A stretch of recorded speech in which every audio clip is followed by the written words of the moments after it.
Testing 1, 2, audio check. I have an audio check. Okay, my primary microphone went out on the camera, so I had to swap over to. All right, stand by. I'm turning on my camera.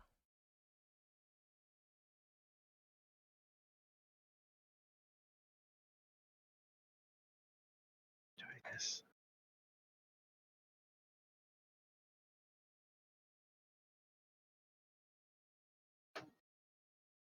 Okay. My, what big buns you have, Princess Leia. Thank you.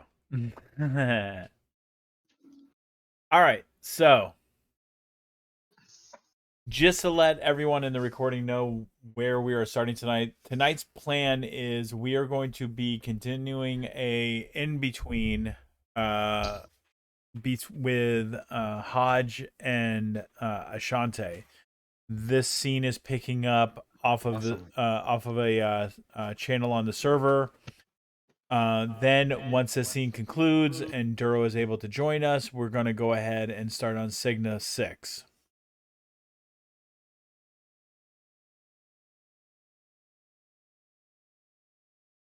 And for the sake of the scene, I will go ahead and read the last posts, the last two posts, and then we'll pick up from there. Shanti steps out of the shower with a confused look on her face. She blinks softly. Was going to comment on this particular practice, but looking at you now, I fear I have done this wrong. Hodge, startled from her reverie. Actually, do you want to read it, Hodge? Sure. Okay. Hodge startled from her reverie. What? Practice? Oh, you mean the shower. She smiles, chagrined at having been caught unawares in a personal moment. She looks Ashanti over and hands the nude, dripping woman a towel with a smile. Once you get dry, we can talk about this, she says, holding out a small silicone cup, and why you will need it for the next few days, and how to use it. Taking the towel, she frowns slightly. Why does the living insist on waiting, hold conversations, to do things? You are here, I am here. Honestly, it's because I wanted to give you the opportunity to staunch the bleeding. This will help. It is a wound. No, It isn't. It is sorry. not. It is not a wound. You are not attacked. As I said, it's a natural part of being embodied.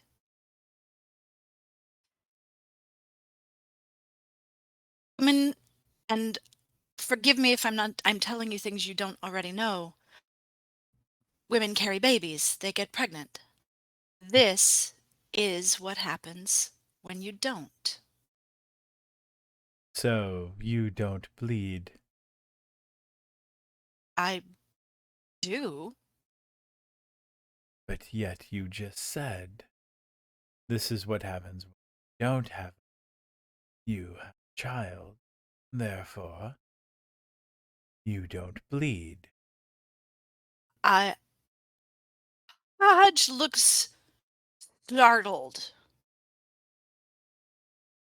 Funny that you mentioned that. And she like does quite cannot quite put it together.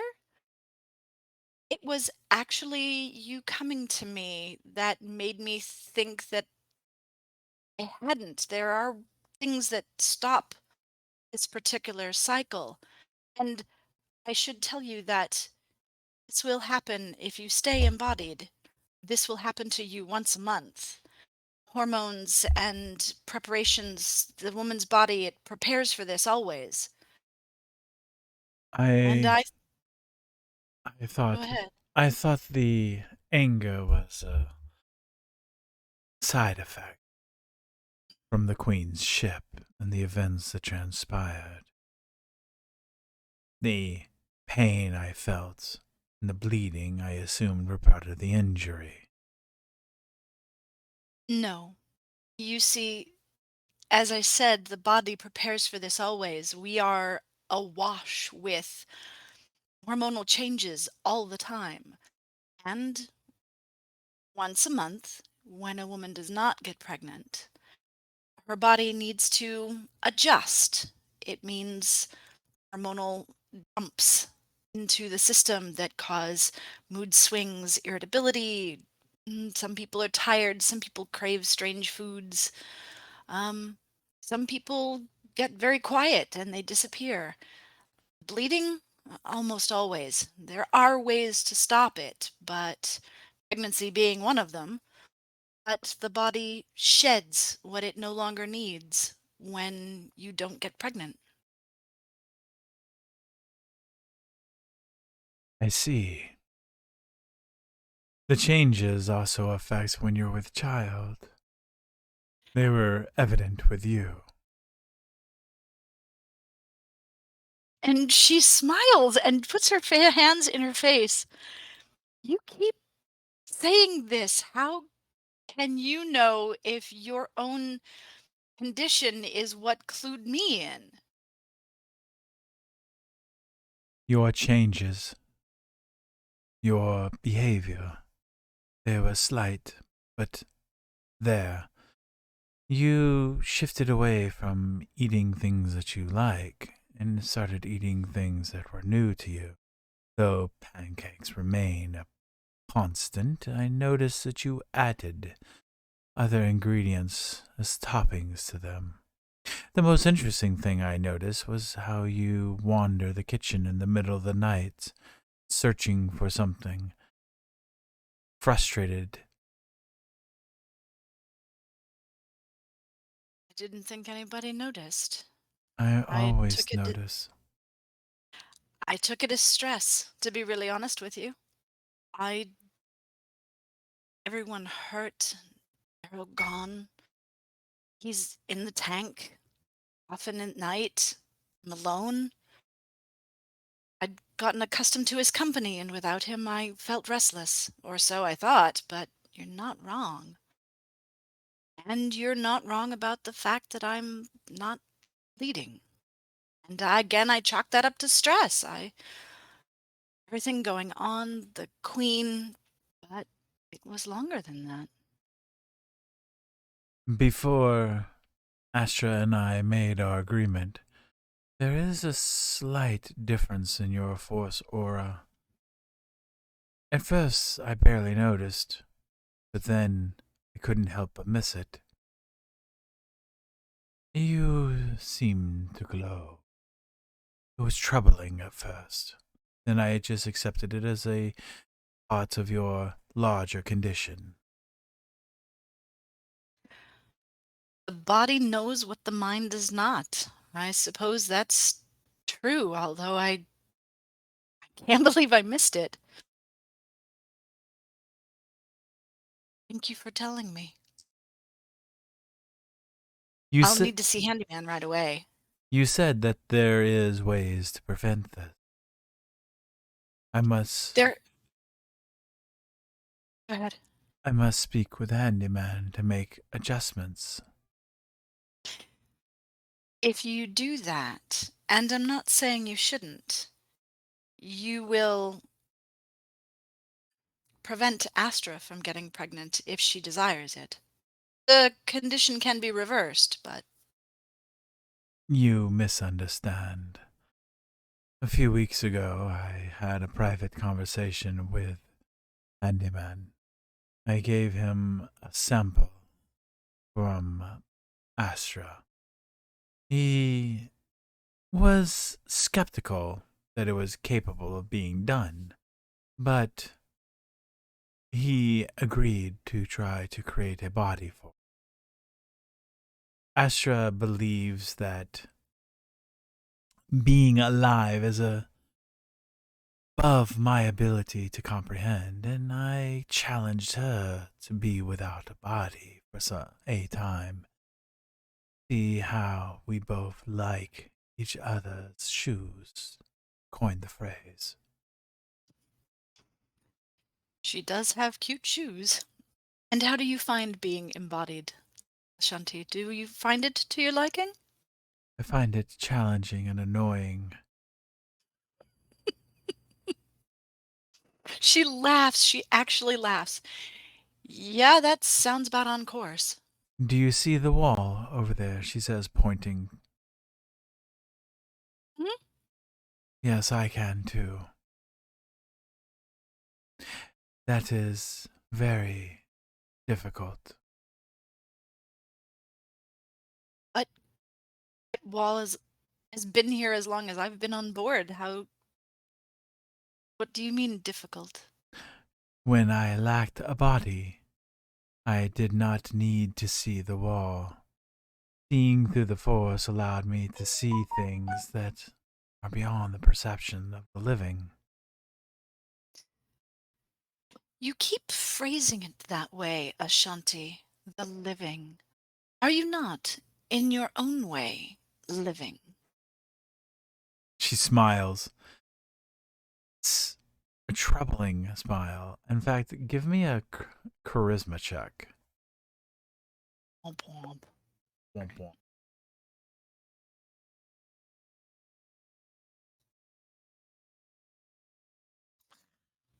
$11. Yeah, it really, her smile really makes makes you feel unsettled. I am not truly alive yet. There is something that Tassara celebrated with the children, a thing called a birthday. Hmm. It got me thinking, I don't have a birthday. Everyone gathered around this little thing and celebrated, and it was an interesting tradition, and you created something for her, and everybody did. Even Master was moved by the moment. Yet I've never such a thing. She looks down almost cautiously.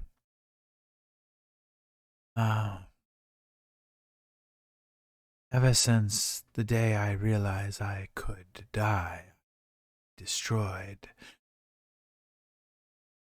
I was thinking. She stumbles over her words. About my end. But then seeing Tassara do this thing with a child got me wondering. I would die without even ever being born. And that made me sad.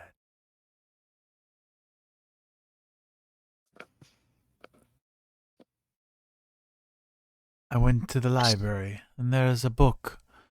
Well, there was a book about cloning and the great cloners of old, written by our friend the professor.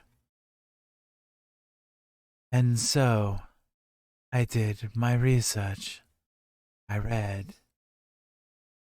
Its technological words are beyond my understanding, but the idea is pretty basic for me to grasp. So I took my idea and I took my book to Handyman and I asked him. And he even remembered where the information from the book had come from.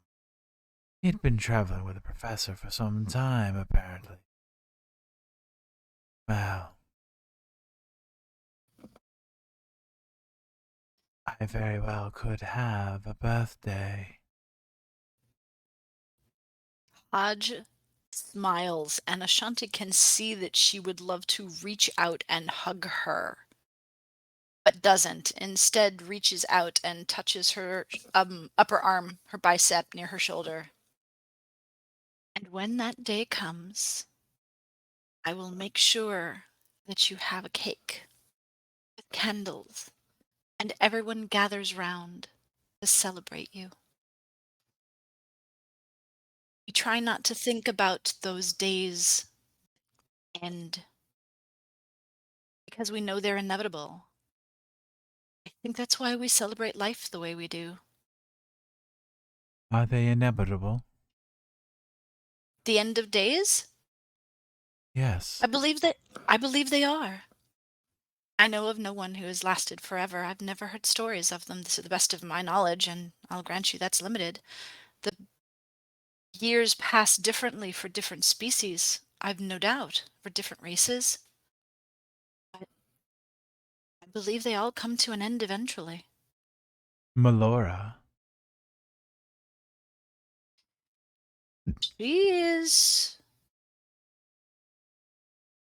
an unusual creature, I'm gathering. And there's the creature that Master found in the desert. Ah, And yes. And bright and fluffy shiny tail. oh, I think Alangidi, I believe Duro called it. I believe that construct was temporary and very short-lived. I don't believe that that was any creature that would live forever. Now, the creature on Origin, I don't know enough about. I also know that if Duro has his way, Melora's days are numbered as well. I don't believe that is a possibility anymore. Why do you say that? Do you not feel the force around you? She stops, and should I roll Sense Force? If you so desire. I don't even know if I have that.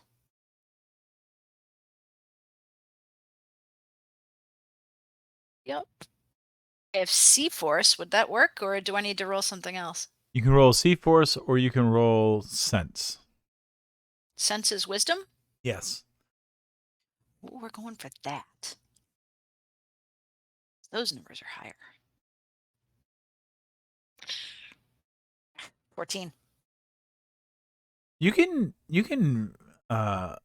feel the turmoil in the force.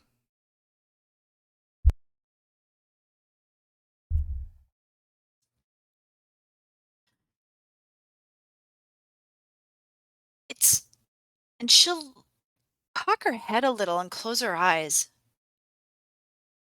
It's unsettled. It's not as smooth, gentle. I don't know how it's jagged. It feels much jagged. Me, I sense the same. Like it's wrong. But it doesn't matter. A great, powerful darkness was snuffed out of the light.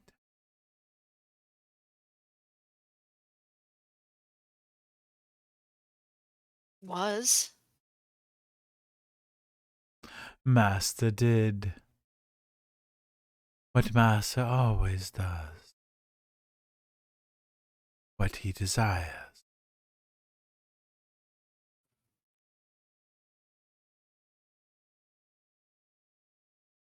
He did what he thought was right. Did he? I believe so. Then you don't know Master as well as I do. I won't say that. I'll say I know a different side of him. Did you not see the side that he presented on the ship, on the bridge? I did? The true Master is starting to break through. He is.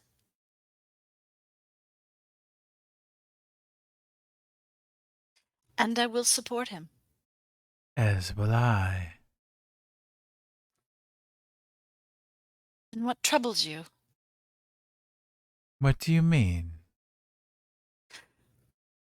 I mean, your energy behind your words leads me to believe that you will support him, though you disapprove. Contrary. Master did what Master desired. There can be no true, more pure sentiment to the Sith ideology.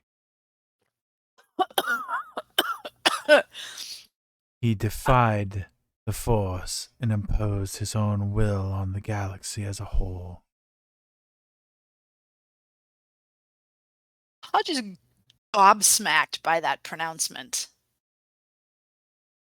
He acted in accordance with the light. Did he?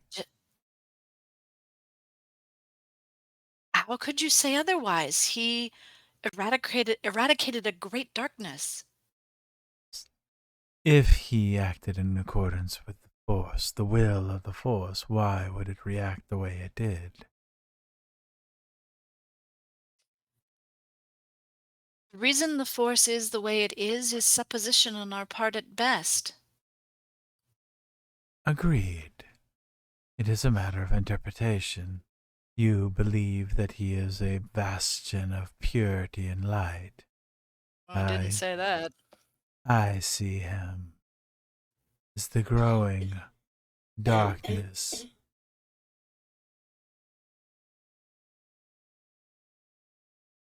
She cocks her head the other way and blinks slowly at Ashanti.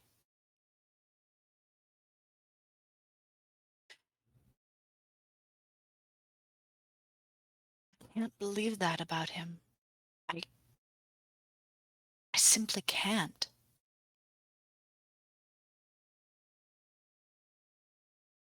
Because if he is the growing darkness, as you say, and she places her hand over her belly, and you've told me of my own darkness, then what of this child? I've peered into the future. I've seen but of your child. It was part of my decision. To become embodied? No. Why would I become embodied in Master's offspring? Even Then what- he would see such a move as unforgivable. Indeed, then what decision? To allow your child to live.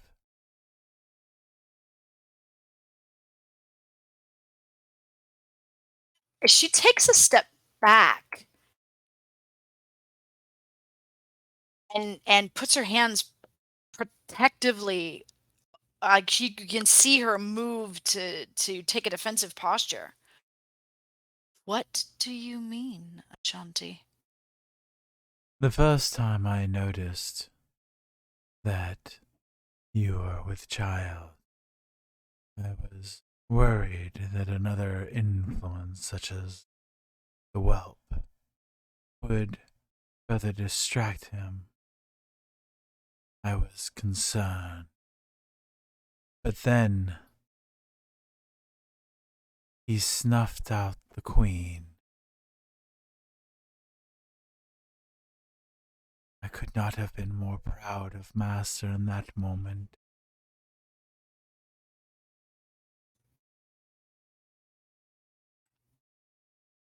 I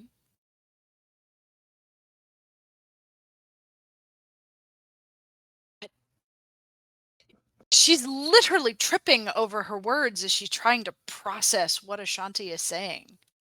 His actions have led to everything around us.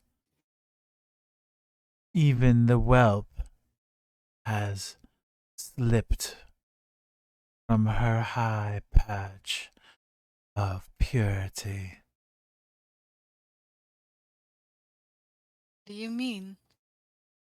Search her presence in the Force, and you'll see the darkness that she tries to conceal behind her guilt, her grief.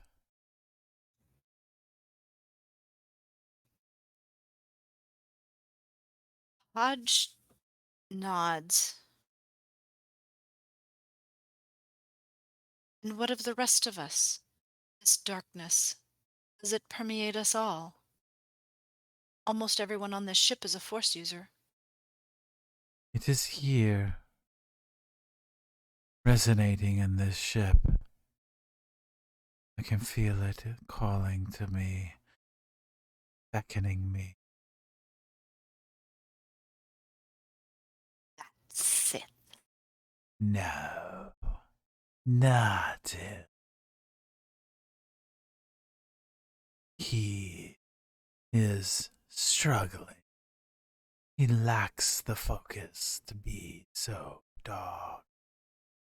That said, it is what Master brought aboard. Or at least, I believe it's the source. Either way, I wonder if what it whispers is true, that the whelp will be its first victim. We can't let her fall, Ashanti. Of course not. Masters are already treating her like a favorite. We can't allow that. Not that reason. She's a child. She is a threat to you, your unborn child, and me. Never forget that. How is she a threat to me or mine? She represents Master's old path. She might draw him away from the glory that he is stepping towards.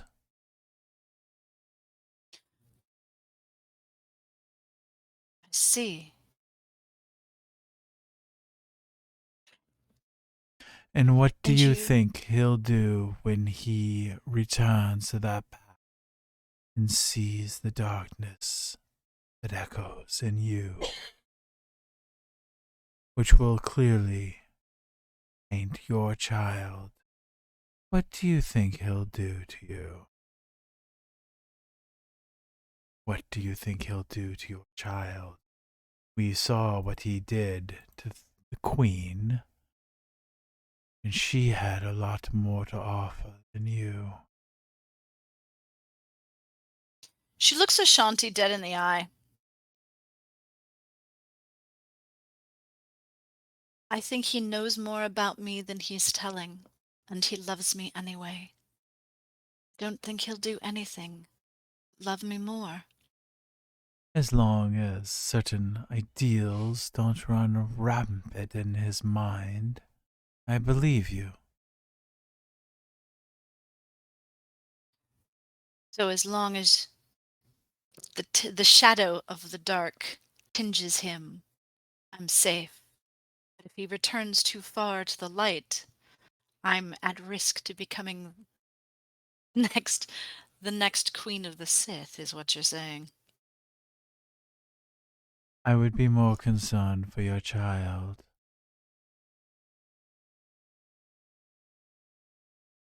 But No, these are just the ramblings of a girl with daddy issues. what they are, Ashanti, is concerns that are heightened due to hormonal changes.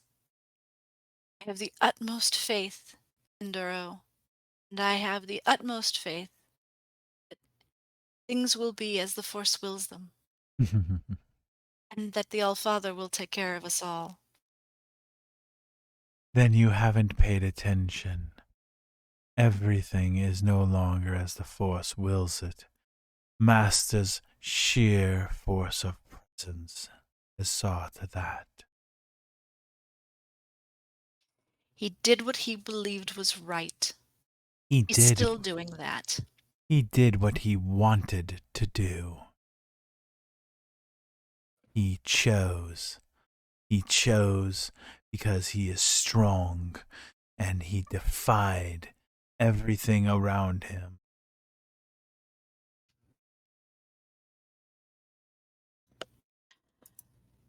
And he chose informed, and he chose for the betterment and the good of all. If you say so. That is something that you and I will not fully understand, is what was going on in his mind in that very moment. What I can say is, thing around us now is because Master has brought it into being. By his sheer force of will. I will always hold him in reverence for this moment he brought to us. And let us ensure it was the right choice. Of course it was, because it was made by a strong person. On that, then, we can agree. And now you understand why the whelp is a threat. I can't see her as such. She's an innocent. She represents all that would destroy Master. And I see that she represents all that brings out the best in him. We both agree, though slightly different terminology.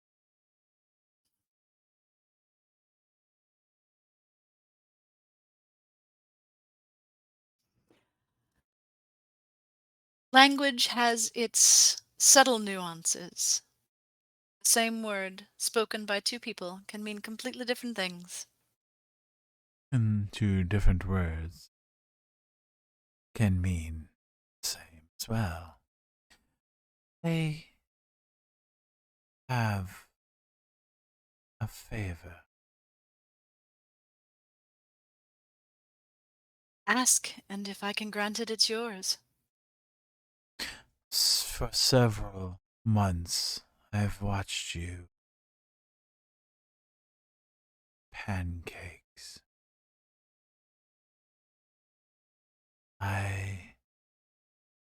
She looks to the side. There's redness in her cheeks. I want to know what they taste like. Hodge beams at her. Come with me, and I will make you the biggest meal of pancakes that either one of us could hope to eat.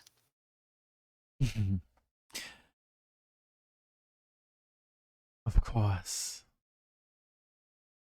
And she looks down. I keep forgetting that doesn't work while I'm living. I have to actually get. Um, yes. Yes, you do. And on our way, we'll stop by the med bay. I need to have a quick chat with Handyman, and so do you, while there's someone there who can explain exactly what part of the clones should not be put into replication. I deeply appreciate your assistance. Looking forward to my. Is every topping on those cakes you can imagine, Ashanti. Thank you. And she'll wait for Ashanti to finish getting dressed, and then the two ladies will head off to the med bay to have a conversation with Handyman on two different things, on two different topics. Understood. Duro, are you ready, sir?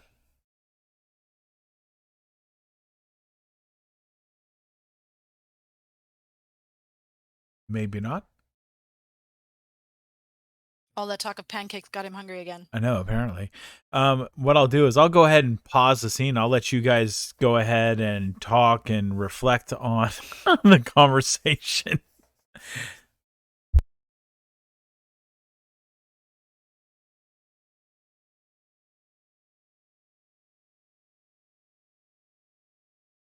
I mean, I'm getting to like Ashanti a little bit better all the time, but when girlfriend gets her teeth into something, she ain't letting it go.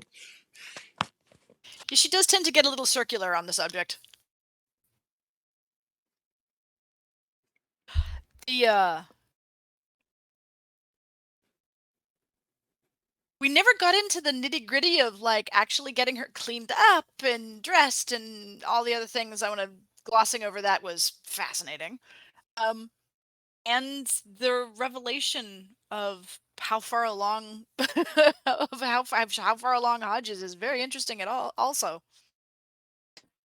Does she really think that Cheery, if Cheery has a darkness in her that's growing, why is she afraid that Cheery is going to bring Duro back to a more centered place? She didn't say growing. She said that Shiri has a darkness within her, something that she's hiding behind guilt and remorse. So Thank you for the...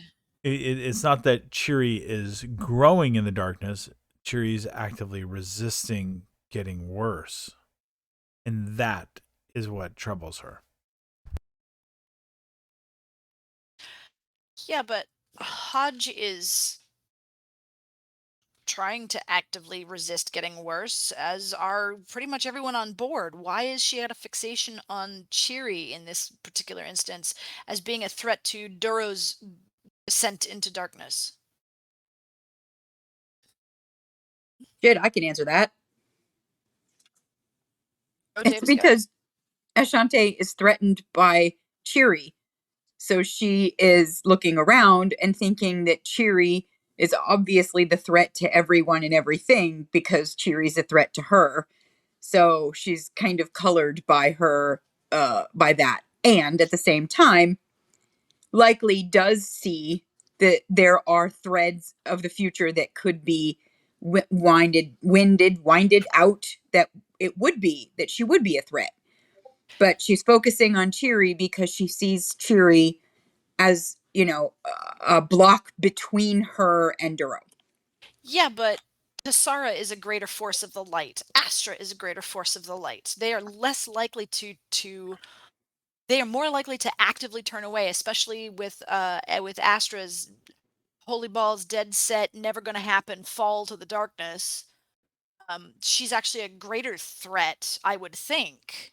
Just because she's not the newest pupil, doesn't mean that Duro doesn't aspire to be Tessara. I would think Tessara would be the greater threat. Sounds like really good conversations that you could actually talk to Ashanti about. She does appear to talk to you.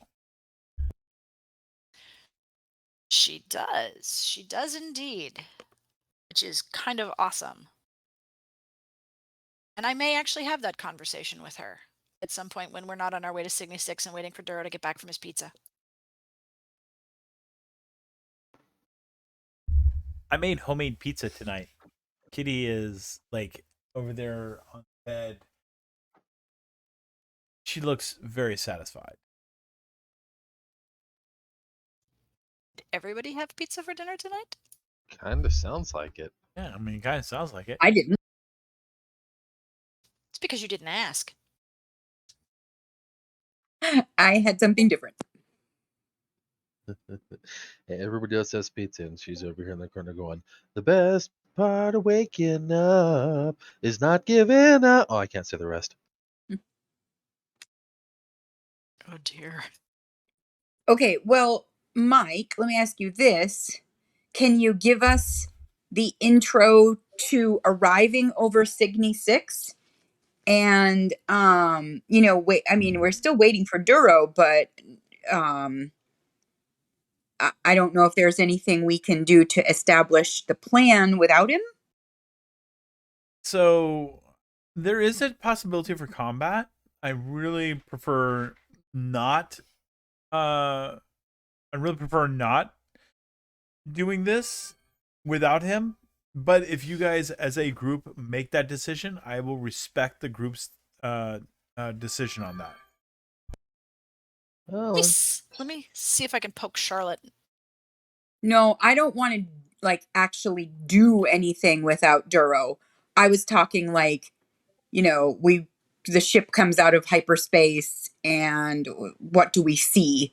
But if you want to wait for him, I'm totally cool with that too. I mean, I'm absolutely okay with continuing to talk because that was a really interesting scene between Hodge and Ashante. She's really, really disconcerted that he's falling to the dark side. It's Well, I mean, fascinating. if we need filler, we've got material that can be read, whether it be the stuff that's been fashioned and being stitched together or the interlude, stuff like that.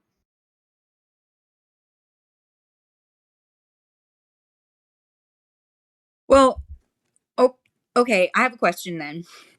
Again, while we were waiting for Duro to make an appearance, did I don't think Astra has done the gray area journal entry. She and I were trying to work on it today, but I don't think she was feeling very good. But Duro did, Tessara did, Hodge did, Aladari did. So that only leaves Astra. That's not a super big rush, so long as we get a couple of bullet points to play with, so we know where it's going to end up at the end of it. Well, that's not true. There's Astra, Ashante, Cheery need to do theirs. So and then Aladari asked me to give time to finish up the gray zone. So I was gonna give till tomorrow, Saturday's game. Yeah, I think that's fair. I'm actually really happy to hear that you're going to do a journal for Cheery and one for Ashanti as well, because I would be super interested to read them.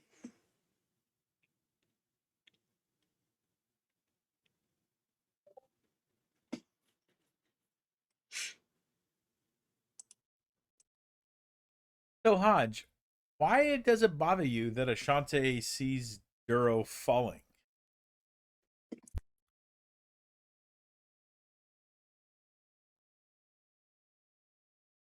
I can't hear you, babe. Sorry about that. I had my thing on mute. Couple of reasons, honestly. The first is because she does. He's the light for her. Because she is afraid of her own darkness. And her relationships. She's never had a good relationship with Astra, no matter how hard they tried. So that source of light to her is unattainable and untenable. Her relationship with Tessara has cooled as a result of many number of things, and in the not for nothing category, Cheery is a part of that. Because Tessara's focus now is not only her own studies to become a Jedi, but the children and Cheery in particular. So that's a thing to her. She's on some level set Duro up as someone who loves her, and he is he's a hero. He's the paragon. He has always been that one who has saved her, has been there for her, even when she didn't know it. Even when she didn't know he was there, he was there. And the idea that could dim or be tainted or be diminished scares her because it means that her own descent is inevitable. And where she is in this moment, she can't, especially finding out now that she also is carrying his child, she can't lose him to the dark now. Oh, I was gonna say, don't tell me Aladari rattled her that bad. No. She had stuff going on before Aladari, about a darkness that's in her, and she has been, Ashanti has been alluding to it, my ass, been laying it flat out on the line in front of her, and piled up in a copse of bodies and corpses, since the two women met. Ashanti has always seen her as, they calls her the has-been, but sees in her this horrible darkness, this horrible monster. So the Ashanti's pet name for Hodge is the monster, and has been again since they met. So she's always known this about her, and Duro has loved her anyway. And so she is afraid that if that light dims, that she will become the monster that she is trying so hard to leave dead. She has to see him as the hero.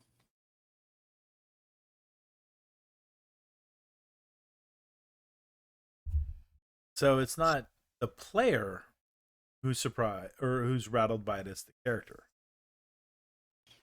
Yes. Got it. Because the player is watching this, and as a player doesn't believe in fully in the light and fully in the dark. If you want a standard gray Jedi, baby, you're talking to her. Like, there has to be that balance. There has to be that light and dark. Everybody's got it. There's no question. Humans are too complex. But the character is, for in her own mind, on some level, only a year old in this incarnation, maybe a little more, and understands that inside her there is this darkness. Ashanti has said it. Aladari, like, threw it at her right in her face. You're more like me than you'd ever admit. You truly are a Sith. Vania would, scoop you up. Blah blah blah. I mean, she's bombarded by these messages from outside, as well as the little voice inside her that says over and over, you are this blight, on the light, and yet this man loves her anyway. So there has to be something redeemable in her, and or redeemed in her. You understand why she said what she said. Of course. Okay. Remember, that's just player's totally in the know. Yeah, that's purely the character's perception. Just a heads up, Duro is back. It looks like we are ready to fire up when we want to. Okay. I just want to make sure he was present because, like I said, there is a possibility of combat. I did not want him to miss it.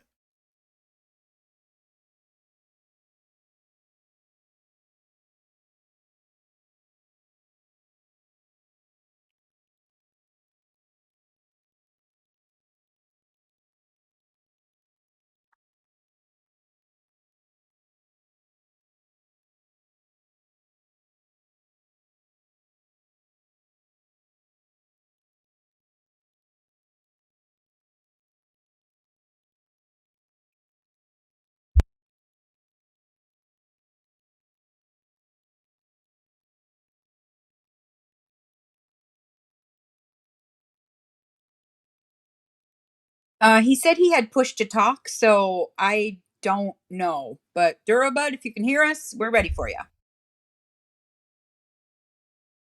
Poor kitty passed out.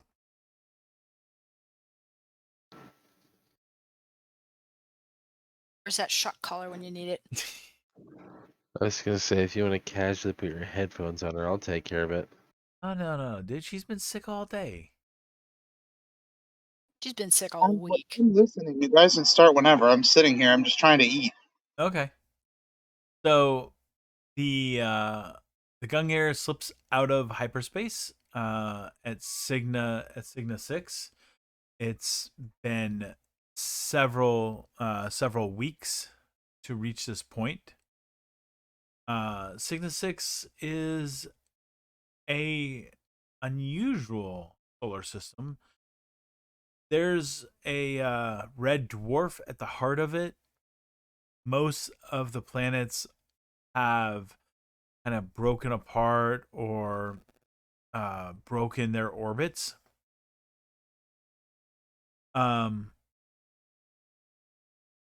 There's a beacon marker that radiates a signal that allows you guys to head for the 5th planet in the inner solar system.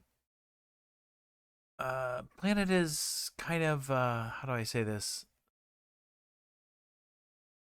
That's being generous.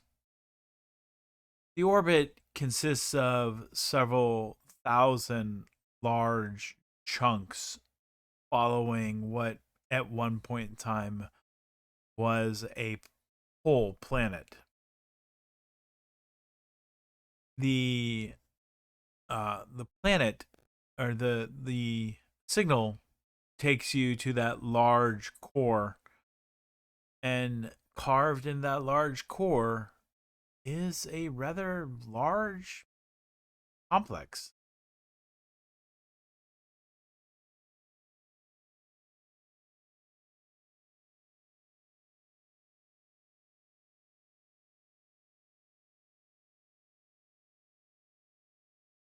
When you say large, how large? It, according to Gungir's sensors, there are 6 bays. Most of them are designed for capital ships. All the bays are closed.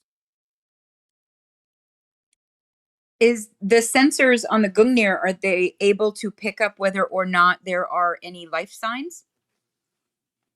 They are capable of picking up life signs. There are no life signs on the facility. But Gungnir also does pick up that there are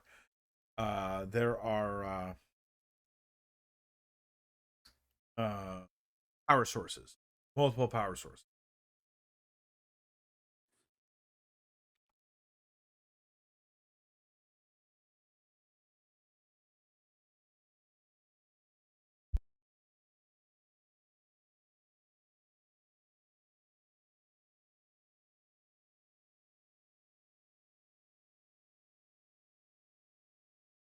Okay. When you say all the bays are closed, is there anywhere for the Gungnir to land safely?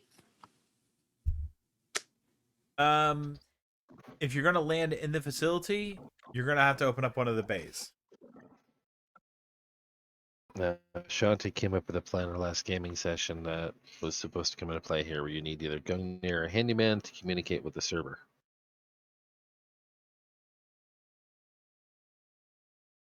It would likely be Gungnir, as Handyman tends to be more of a medical or protocol droid, and Gungnir tends to be the one on straight up communications and interactions with other that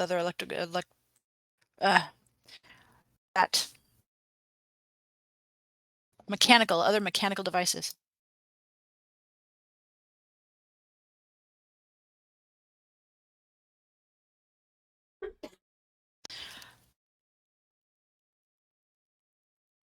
All right. Are there any I know you said there's no signs of life that we could detect.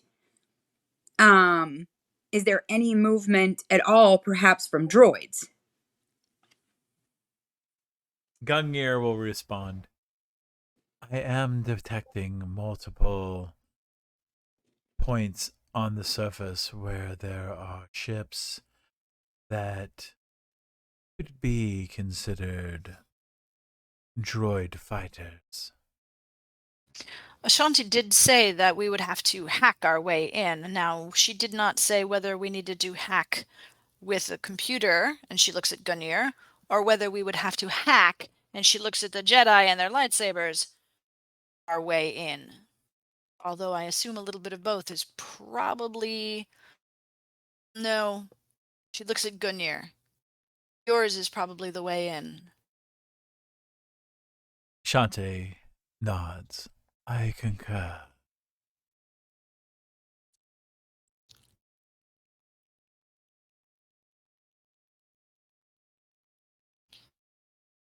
So it would be anyone with proficiency in computer skills, computer use.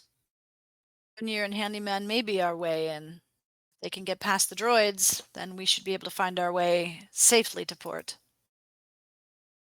While the conversation is taking place, Ashante will move forward to the lower bridge.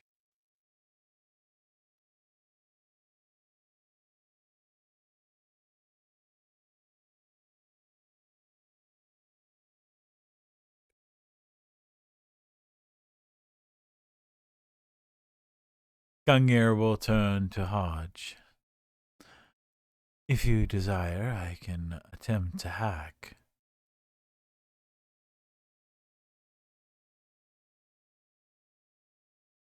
Look at Duro. Your orders, Captain.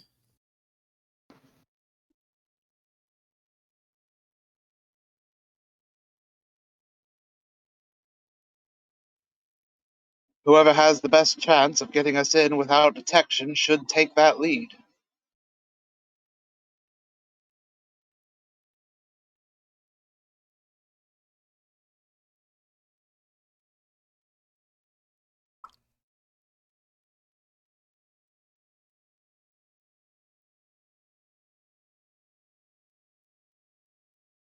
Does anyone have a computer use? Says Gungnir. I do. Aren't you in a box somewhere? No, that's why it was so faint. I have it, but my ranks are pretty low. I have it as well.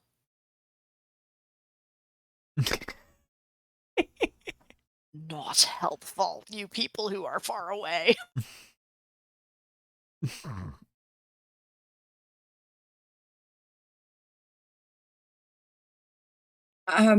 So Astra? Is Astra here, by the way? I have not heard from her at all. I think she's still a space ghost. She is semi-conscious in the background behind Traveler. Okay, so between Hodge and Tessara and Duro, who's going to speak up and say that they have computer? Like, I don't mind doing it, but like Tessara's kind of like the least knowledgeable about computers. So Now, keep in mind. I only have a 1 in also- computer use. Keep in mind, you can also do what's called a supporting role. So one person does it and the others help to bring up that total. Yep. let's do that. Well, It's if, one no of one, if no one else is taking the lead, Duro will. What are your ranks? I have hold on a second. 1 rank in computer use. So my total is 3, but I only have 1 rank.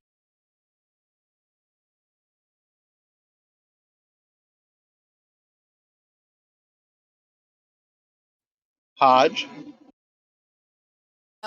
2 ranks, total bonus of 6. How does that work? Because I have an ability modifier of 4. Okay, I have an ability modifier of 2. So I think that Duro would likely know this about his people. So yeah. Yeah, he would have. I mean, considering all the computers on the ship, he has a good idea of who knows what about the systems. Right. I have 5 ranks. My total modifier is 7, so Duro can take the lead, and the others can support. Will do. You can take as long as you want, and I will allow you to take 20. All right. Well, we are moving carefully, so that is going to be preferable. Okay. So do me a Not favor. rushing this. Give me anybody, I don't care who. Give me a 2d6 roll, please. That will be how many hours you spend doing this. I'm right here. Okay. Now, if you guys wish to double that, you can ensure that your tracks were not followed. Alidori beat me to it for a 9. 'Cause of course he rolled a 6. Oh no, Wander rolled exactly the same. The dice roller has spoken. Do we wish to double it? I thought we did. 2 9s back to back sounds like a double to me. Fair enough. So after 18 hours, you guys are able to hack through the system and your entry will not be detected. There are four capital ship bays.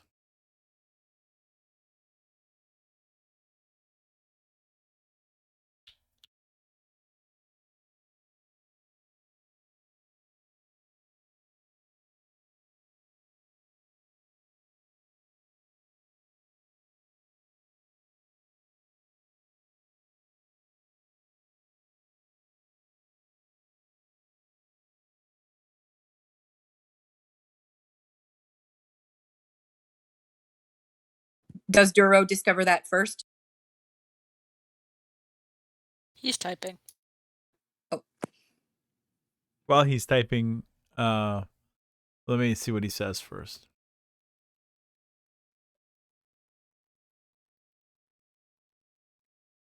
Oh, sorry. That has nothing to do with this. Ashante will turn back. Commander, Master, if you would give me a moment.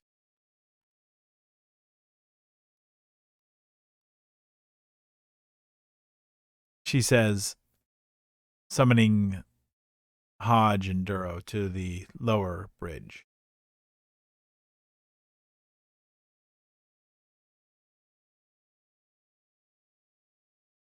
Pissara sighs, but she stays where she is. Hodge will join her.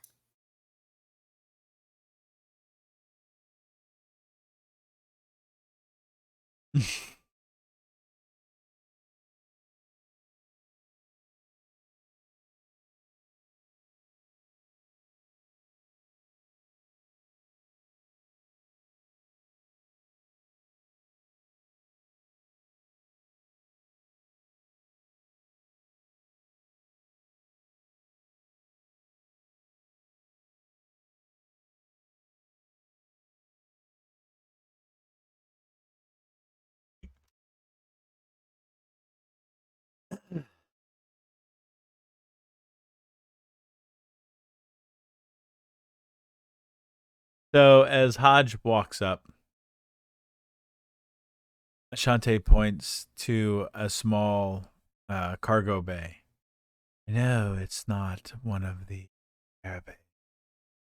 However, if somebody were to arrive, it's unlikely they would go to a cargo facility first.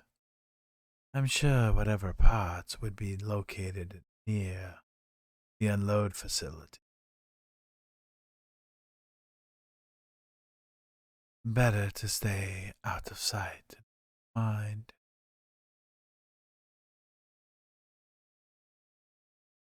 Sure.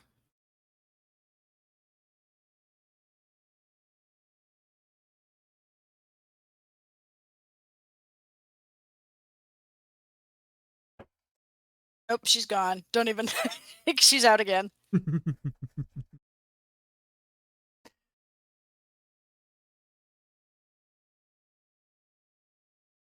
She's over there.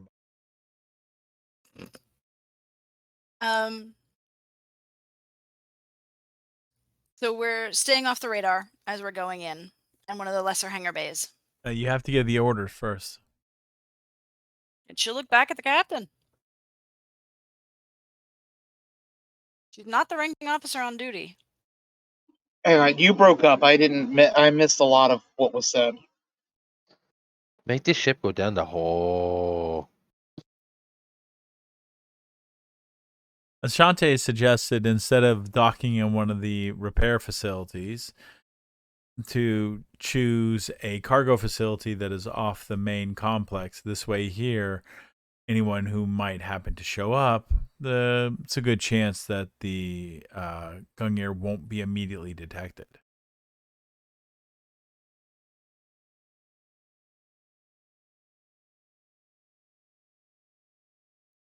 Will they have access to what they need to repair the ship themselves? Her statement was that she believes that the storage facility would not be far away from the cargo facility, considering that that's where the parts are supposed to go. Well, it doesn't hurt to take a look. If we need to, we'll just come out of the cargo bay and into one of the repair bays proper. Or if we can scavenge some of the tools and bring them here, then we can stay out of sight. Well, yes, staying out of sight is preferable. My point is, if it will not work out, we are not losing anything by at least trying first. Yes, Captain.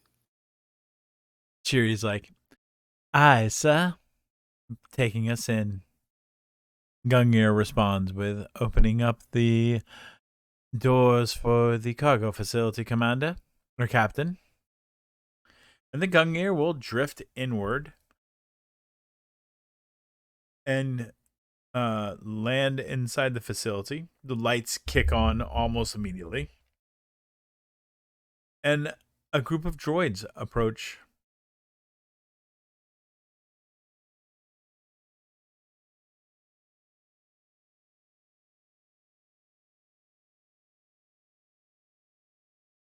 The shield that protects the bridge from people looking in to see it, is it open or closed?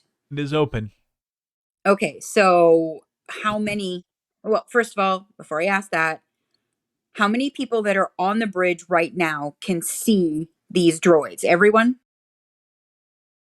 Yes.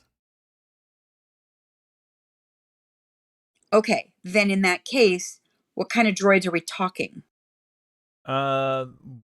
Two look like basic security droids, tri-leg, and one looks like a protocol droid.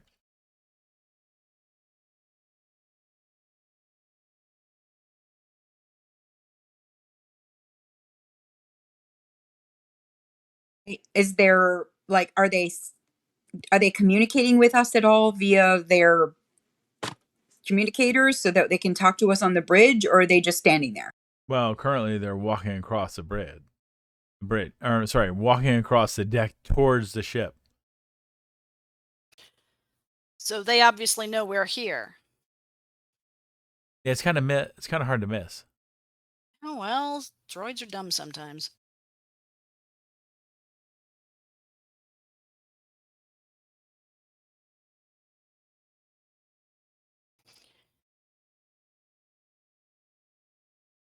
Captain, how do you want to handle the incoming?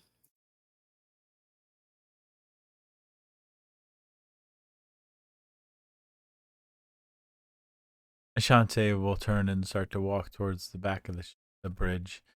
I will make sure they are safe. And Cheery will look over and then over to Hodge and back to Duro. Captain, shouldn't you speak to them first? Out of character, I got talked over a little bit. I don't know if I was coming through all the way. I didn't hear you at all, sir. Sorry. He had started answering Hodge's question I was trying to say he gives her a small grin and says, well, we should go and talk to them, at the very least.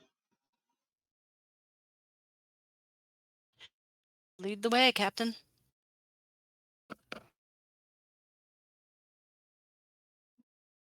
And he will go and lower the ramp and head down to talk to them.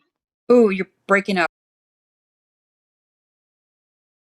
He will go lower the ramp and walk down to talk to them. Ashante will be joining the captain. Tessara was not instructed to go with them, so she's going to stay on the bridge and watch.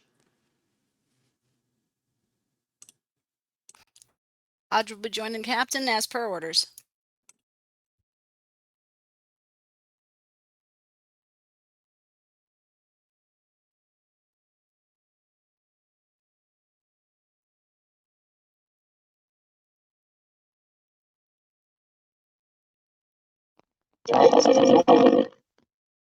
Jesus Christ.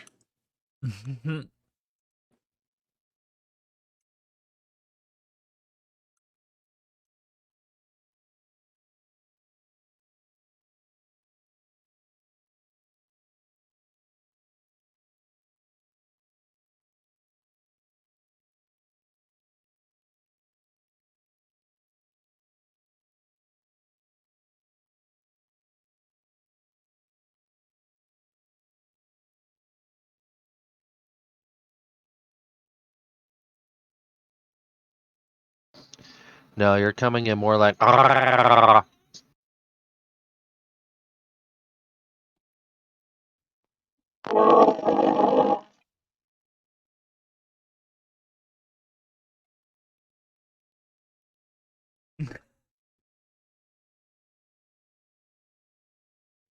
Is that it? Not At least really. we can at least make out the words now.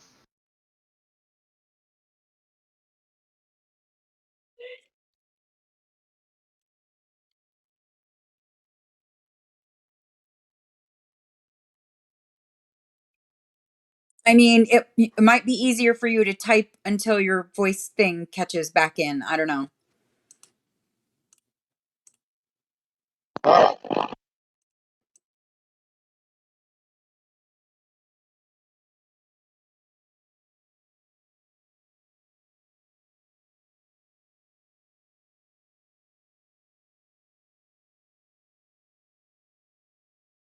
All I'm seeing is more reason for you to come in October. Consolidate.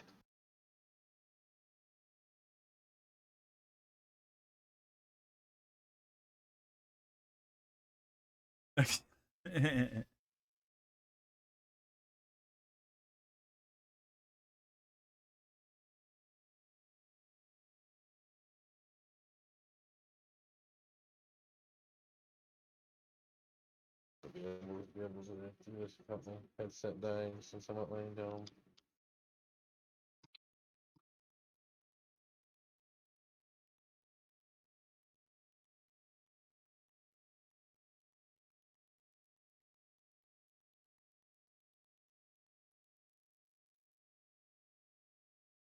You know what? No, just let it go, Aim. Let it go.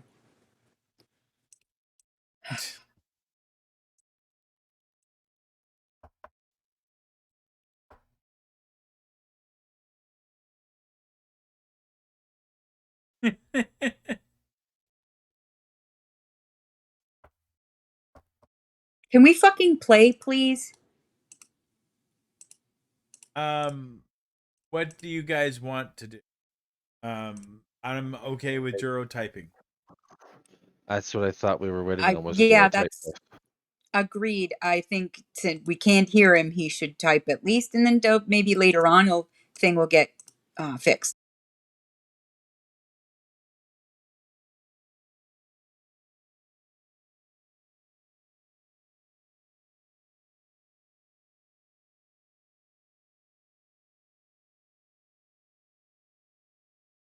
Okay, I'll work as intermediary.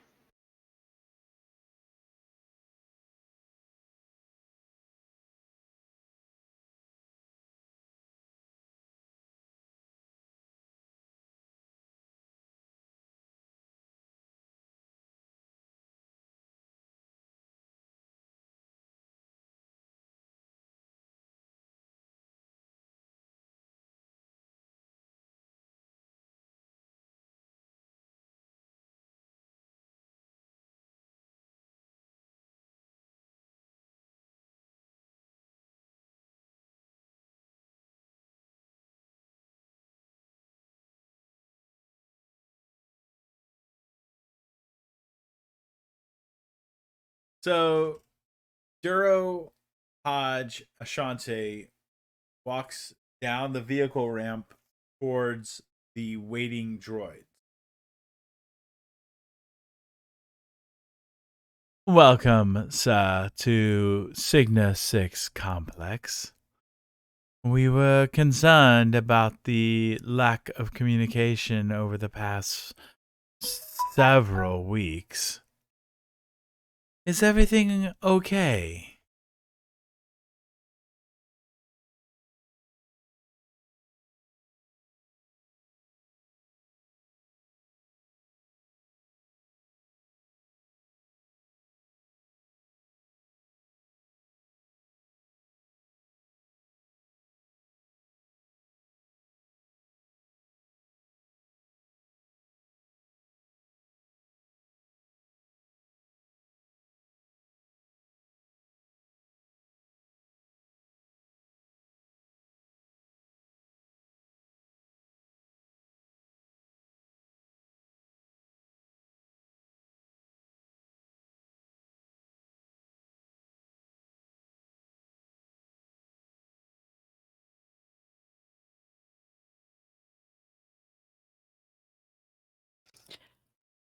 I'd stand behind him with an absolutely straight face, but as she's not dressed in what could be considered even remotely resembling Sith attire, she's not real sure how he's going to pull off that line.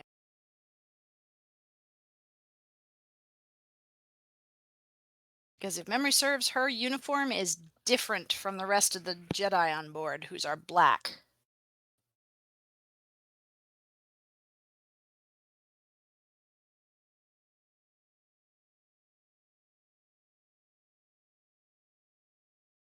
Here's hoping droids are colorblind.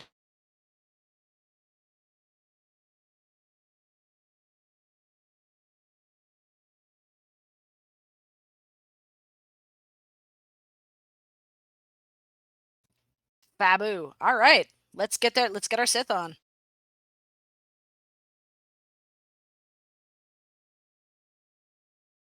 So I have a question because I'm retarded and forgot to ask this before. What is Ashante wearing?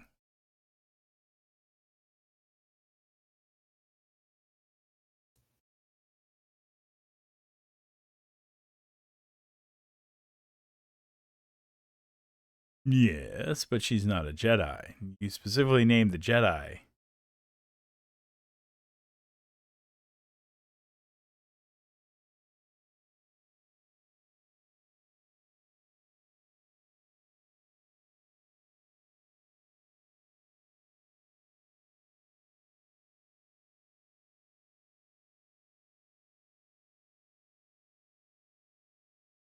Got rolly eyes.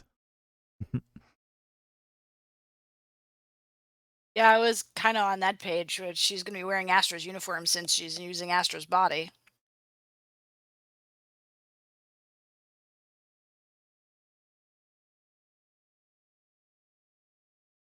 Ashante will be standing back by Hodge.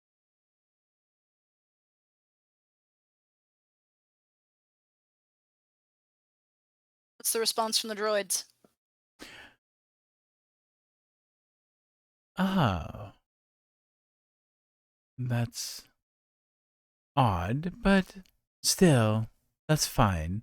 Are you here for a supply shipment?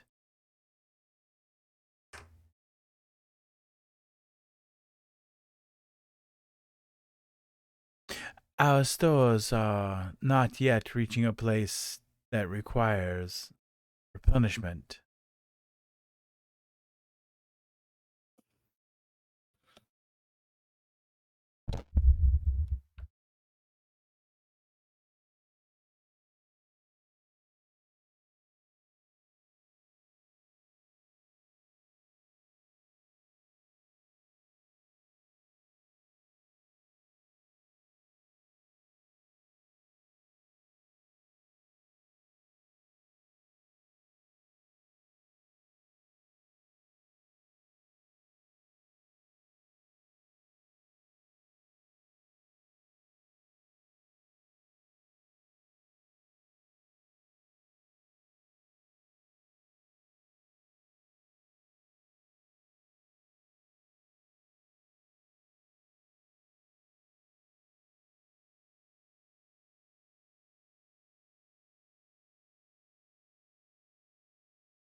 Apologize for the dead space. We're waiting for Duro to finish typing up his line. There we go. Is my transmission any clearer? It is now. Yes. Yay! Okay, cool. So I'll just speak from now on.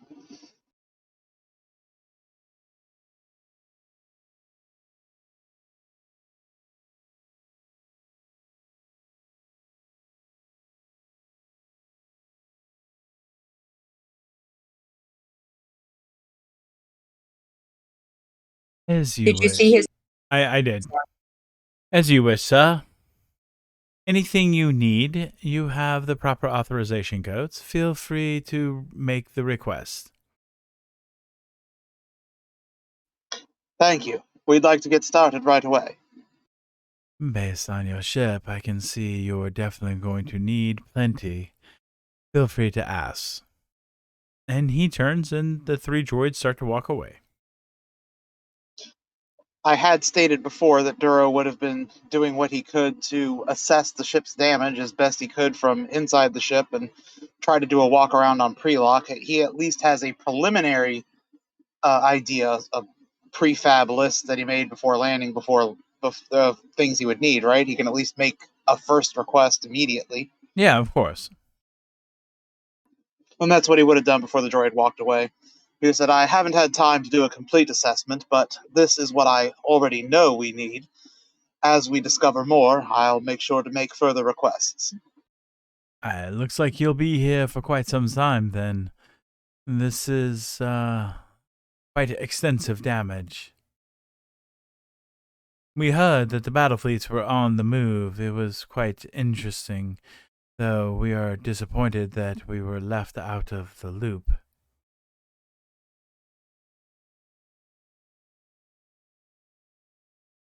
Well, perhaps that can be rectified. Hopefully.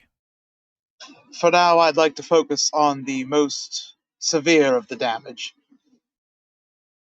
Understood. I will dispatch a handful of maintenance droids to assist you. Thank you. So, just to give you guys a heads up on what damage the Gungnir is looking at, so I'm going to go ahead and post that for you.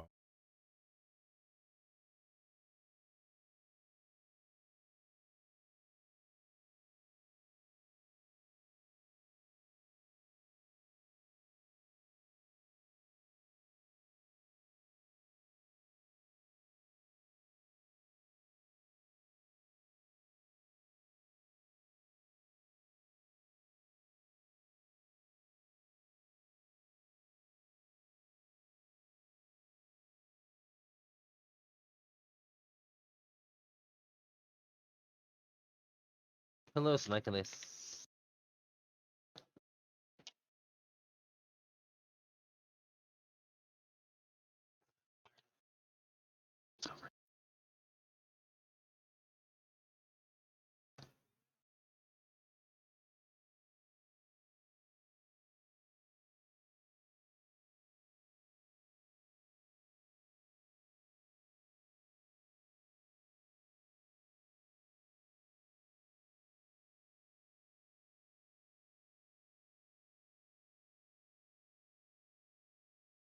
For the recording, Traveler is still typing.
There you go.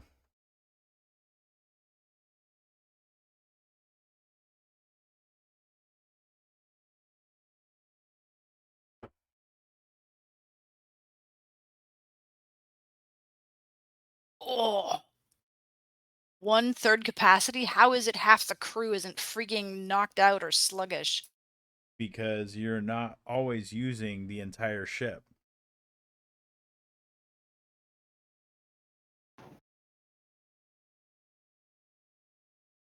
Well, I'm glad with somebody with some military understanding is being able to read this because I sure can't. Whoa, main reactor is at 2/3 capacity. God, if we had gotten into one more fight, we would have been something I can't say on a live recording that's going to be on YouTube later without getting damn dinged by the monsters that language fail. Oh, we've even gotten through dropping F-bombs already. I think we're past that point. Yeah. Oh, thanks. Sweet Christ. All right. Wow. Really are Swiss cheese. And we're going to have to be here for how long, you said? Depends on what you want to repair. Yes.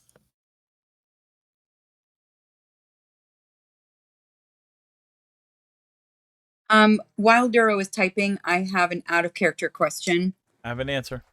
Is Aladari able to sense that like the ship has landed and make a good guess at where we are? Because I don't think he'd be able to see out from where he is right now, right? There might be the possibility with enhanced senses, but that entirely falls under whatever's going on. Okay. All right, so who's going to be making your repair checks?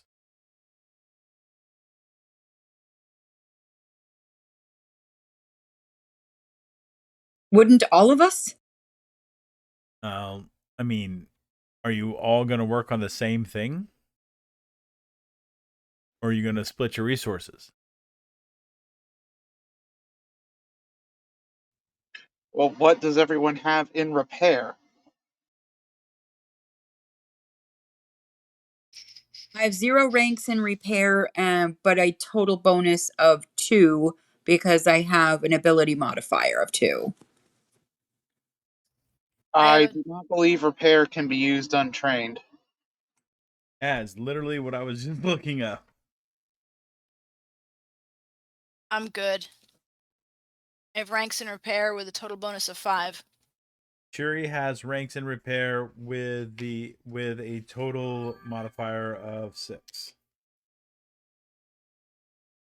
All right, well, Cheery and Duro are on equal footing then with repair. Hodge is hot on your heels.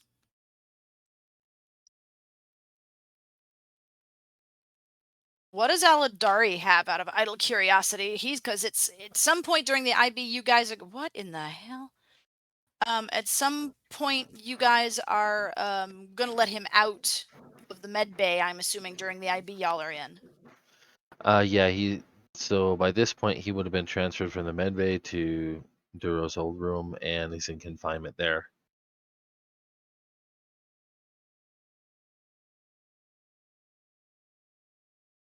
Duro? Yeah, I posted that in the text chat and I tagged him. We wanted to make sure we were on the same page about what got accomplished during that in between in case Aladari and Duro meet in this session.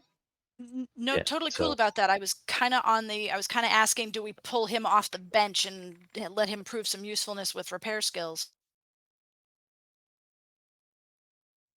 That begs the question, do we trust him not to try to sabotage the ship?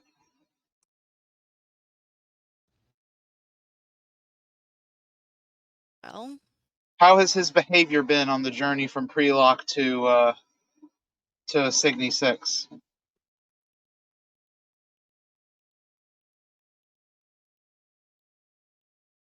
on my point, if you've read the journal entry, he's actually been pretty calm and quiet, it seems. Likely he would be grateful just to get out of the ship and stretch his legs a little bit. I can't speak to his trustfulness, but like, Does Astra / Ashanti have any ability in repair? Shanti does not. Stand by.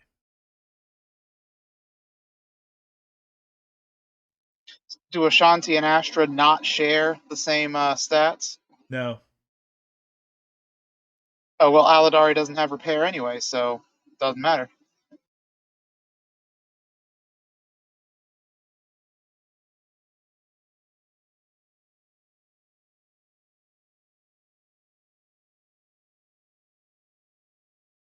Looks like it's you, me, and Cheery. Yep. One in reactor, one in hyperdrive, one in sensors. We ought to sweep off the top three pretty quick. Okay. Let's hope so. Astra does not have repair. All Ashanti right, does so, not have repair. as for Aladari, he will be let out and allowed to hit the common areas on his normal schedule. There are no special exceptions made for us being landed. And when he does get let out, as I posted, it will, especially since she's not helping, it will be Tassara escorting him around. okay, Tassara has a question for Duro. But he's outside the ship, right? I mean, he comes back aboard to get things started. Okay. He put in the request for parts, and he's going to get repairs or get ready to repair when he gets the parts. Captain, I have a question.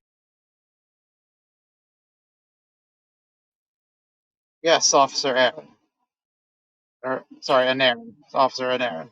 There are those of us who can't help with the repairs, but there's other things we might be able to aid, such as bringing parts to certain areas and perhaps restocking things that are not in relation to repairs.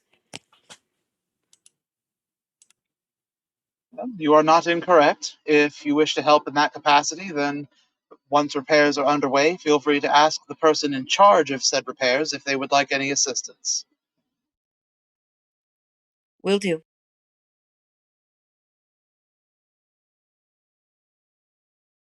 Gungnir has repair.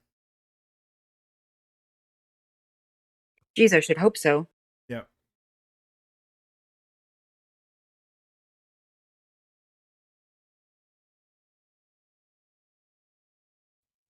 All right, well, then, if she wants, she can start repairing engine number 4.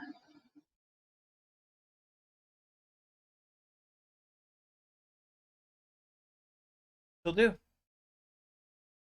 Where are you assigning Hodge and Cheery?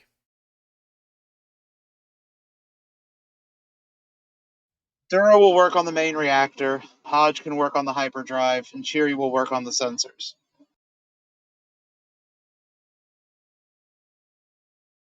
Aye, Captain.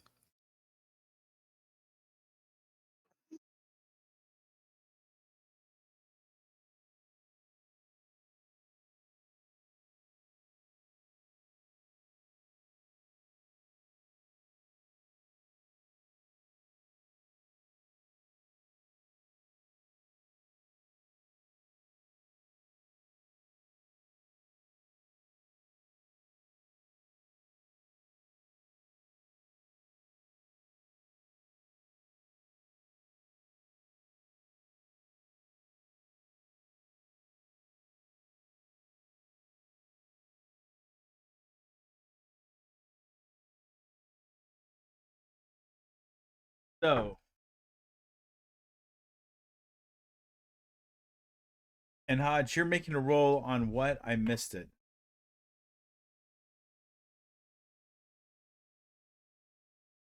I've been assigned to repair the hyperdrive. Okay. Main hyperdrive. Yep.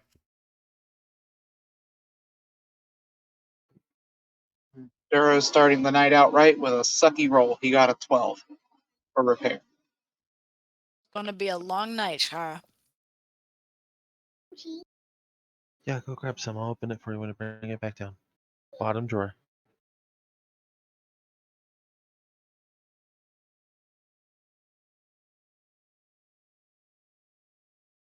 Out of character question.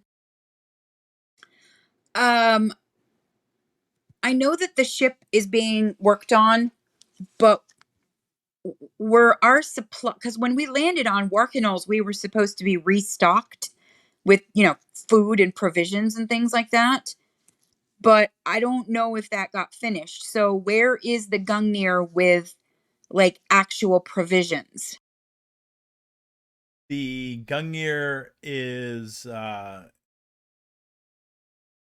you're right. Whoops.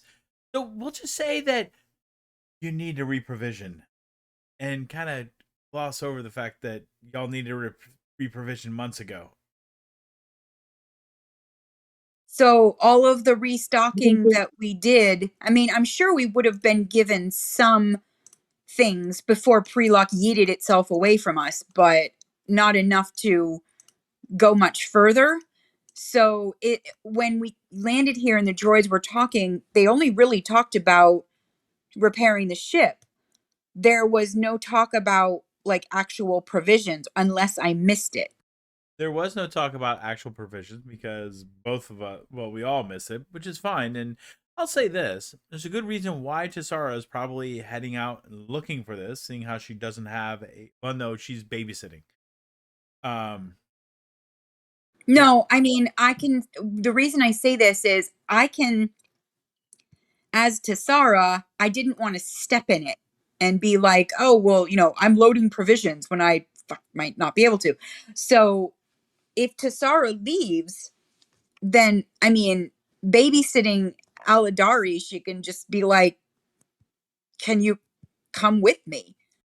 I mean, I know that Ashanti doesn't have repair. So Tessara might go to her and say, we need food and whatnot. Can you watch the dude? Let me go ahead and put a stop right there. All of that needs to be in character. Tessara is done eating emergency rations. So let's start with that thought right there. You're at a base, done with emergency rations. You haven't stepped foot out of the ship. Repairs have just started. Go ahead. Take it away. Ashanti. Yes. She pauses and thinks for a second. Second Officer Anarin. You don't have to call me that unless you want to. It is an order by our commander. We must follow. Right. Out of character, was she third officer or second or what? Oh, I mean, when it was declared, she was made a member of the crew, but I don't remember the hierarchy. I know. I'm trying to remember myself. Third. Ashanti is a third officer. Thank you. Thank you. Back in. Okay, Third Officer Kai. This ship needs provisions. We have been sustaining on like emergency rations. I need to go and see if we can restock provisions. But I don't feel terribly comfortable leaving Aladari to just do as he wills. And the girls, it's really not a good idea to let a bunch of little girls out, especially with this place thinking that we're somebody that we're not. So I am going to go in search of rations and see if we can restock. Can you please stay here and keep an eye on things? You were given an order, Second Officer Aaron.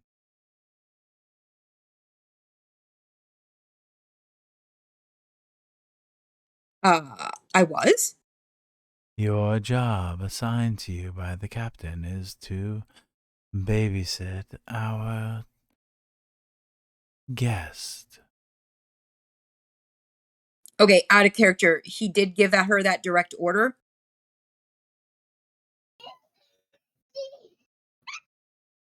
She only needs to babysit him when it's his scheduled time to have access to the common areas. Right now, he's confined to his quarters, as he has been when he's not on his scheduled free time in the common areas. Thank you. He did say when as long as he's in his quarters, she was free to assist where required. But he is under the impression that she is going to be helping with repairs by carrying things or holding things. She has not requested permission to leave the ship or to perform any other duty. Okay, thank you. Well pointed out, Officer Kai. Give me just a moment. Third officer. I'm sorry, third Officer Kai. So she taps her comm link for Duro. Captain Thaltanic. Yes, second officer. As you have just begun repairs, I would like permission to leave the ship and go seek out provisions, as we are very, very low on them. I would like to leave Third Officer Kai in charge of watching Aladari if it is his time to leave the room. When is his next scheduled break?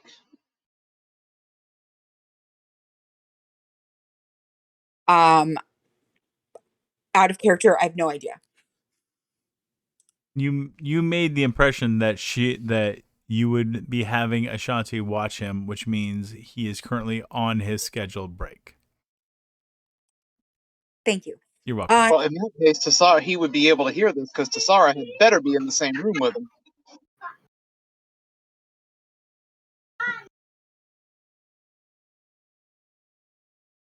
Okay, so out of character, if Aladari was in the same room with her, she wouldn't have started this conversation. We'll just assume his next break is imminent. It's within the hour. Thank you. I appreciate that because his break is coming within the next hour. I don't plan on being gone terribly long. I don't feel comfortable leaving for more than an hour. Even that is a little longer than I wish to be gone. There is a slight amusement in his voice over the communicator. You've never reprovisioned a ship before, have you? I would like to scope out what is available and what we are allowed to take before actually just starting to load it, sir. You would have to make a request from the quartermaster droid. Overseeing the loading of the supplies once they are requested is going to take a lot more than an hour.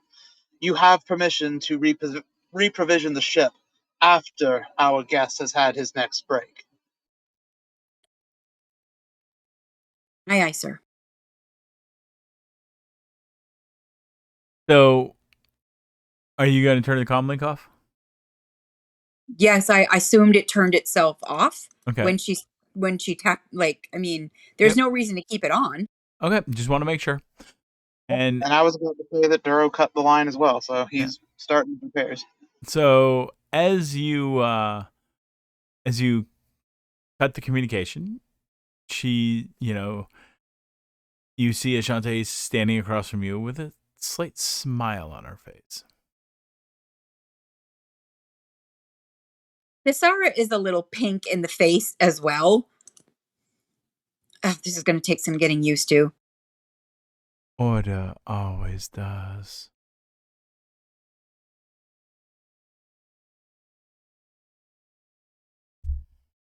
I'd love to know what you're thinking, Ashanti. Are you sure?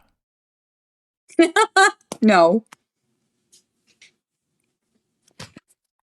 I'm wondering which of you will fall first. Currently, it's Astra in the lead, but you're not far behind.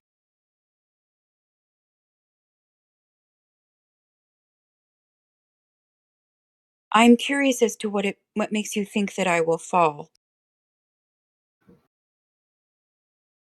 Because you can't survive under what the Master is becoming.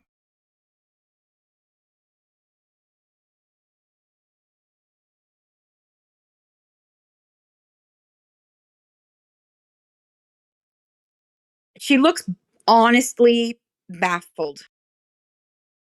Okay, hang on a second.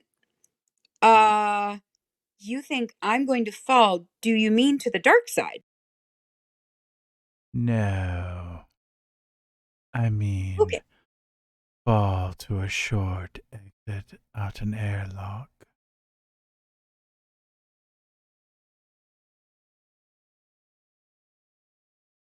I'm pretty sure that's not going to happen. But if I'm ever arguing with someone near an airlock, I will leave swiftly.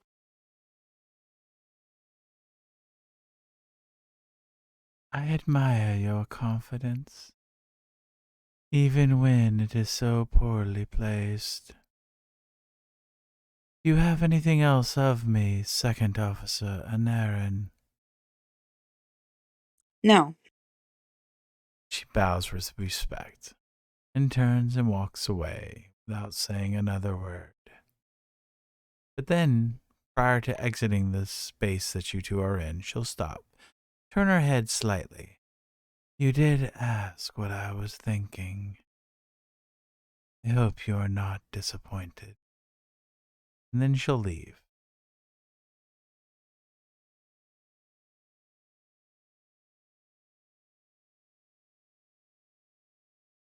Tessara turns back to the window, and I don't as the player has no idea how to like contact the quartermaster droid and get that stuff in motion, but she would start that.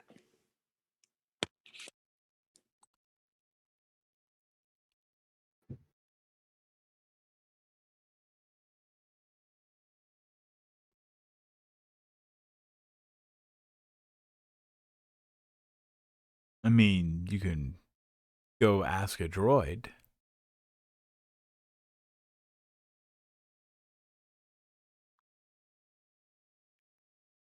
Okay, I have what's going to sound like a really snarky question, but Tessara has been on this ship now for well over a year. And I feel like my character would know things that the player does not. So, am I wrong in thinking that Tessara would know which droid was the quartermaster droid? There is no quartermaster droid on the Gungnir. However, if you ask any one of the two droids you have on the ship, then one of them would be able to help you in contacting the facility's quartermaster droid. Please, for the love of God, don't make me play that out. But you're doing so great tonight. Dude, she will take you behind the wheel of the car. I know. That's actually more terrifying than anything else you could do to me. Well, I'd like to talk to Aladari when he's on his break, but I don't like she'll go to the droids and find out what needs to be done and do it. Okay. So if you don't want to play that out, then go ahead and play out the scene with Aladari. Jesus, thank you. Do they need to make another repair check before I launch? Oh no. No. They're fine. Trust me. Great. I want to be able to take 10. Okay, so Tessara will go to the room where Aladari is. I believe that's Duro's old room, and knock on the door. I don't actually think I don't have access to open it. You have the controls on the outside. Then she knocks on the door and goes, Aladari, it's Tessara. I'm going to open the door. Go ahead and stand up and be ready to be paraded around. So she opens up the door.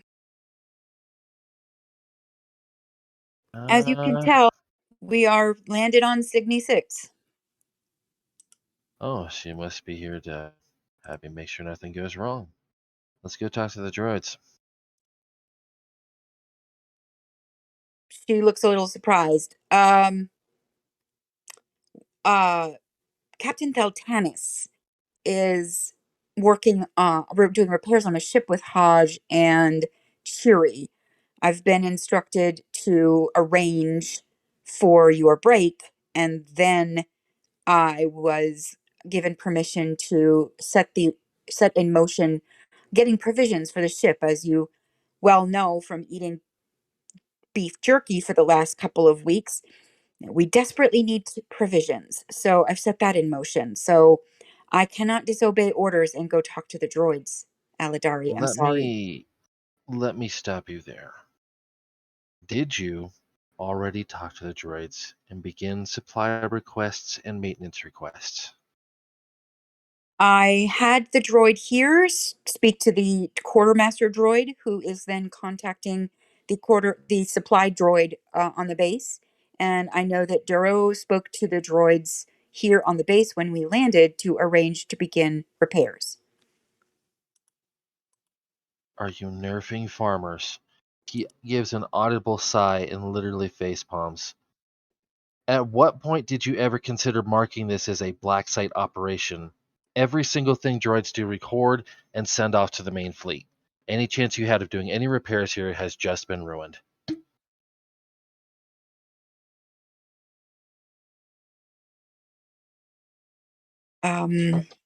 They think that we are the Queen's military. They welcomed us in. And where's the fleet? I guarantee there's going to be ships coming this way pretty fast when that flags. Hold on just a moment, please.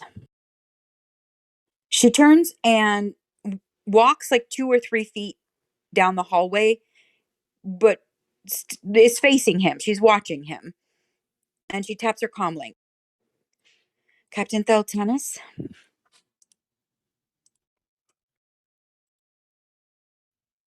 Yes, second officer. I have some information that is vital. And then she walks back over to Aladari, holds her comlink up for him, and says, "Can you please repeat what you just told me?" Simple and straightforward. If you didn't flag this and started repairs, everything being done has been recorded and will be sent. It's been sent to the main fleet already. Why did you not bring me to talk to the droids again?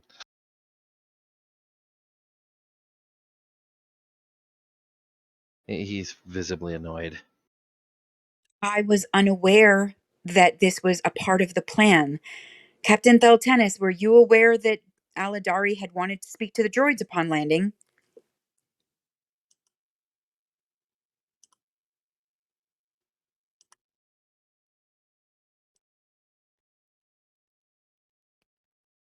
Out of character, what you just typed, Duro, is that what you say?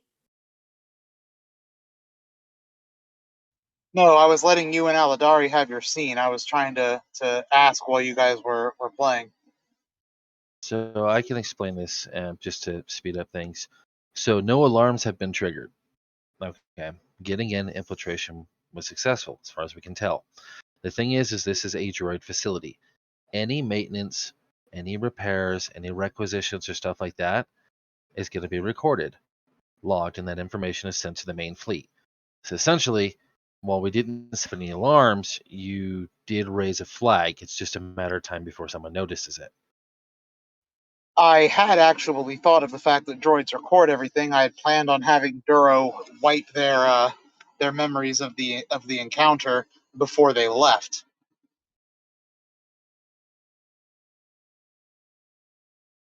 Okay, is that in character? Yes, yeah, he'll reply with that.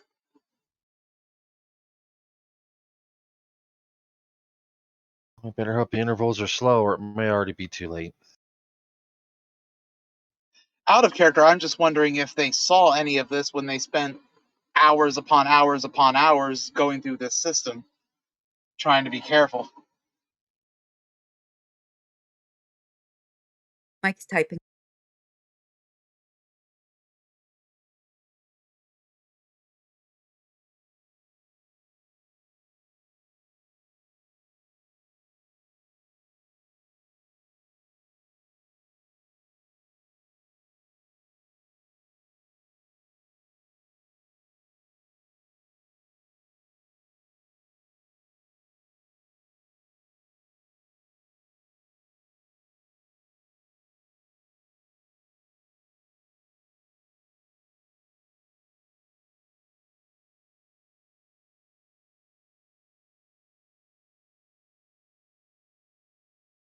Just for the recording's sake, please hold on. They are typing on text chat by the fire.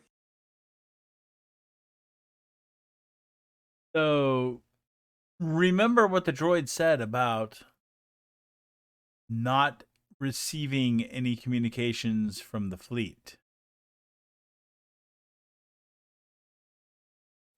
Yes, I recall that.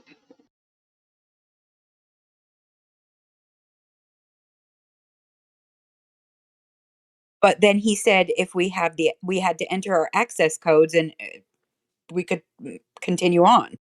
Like the fact that we have no access codes and didn't do that might have raised an alarm, but it might not have. No. The droids believe you have the proper access code.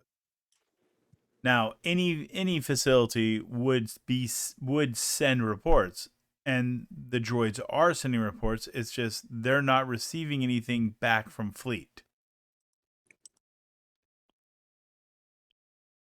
Well, they wouldn't be if the Queen's ship went kablooey.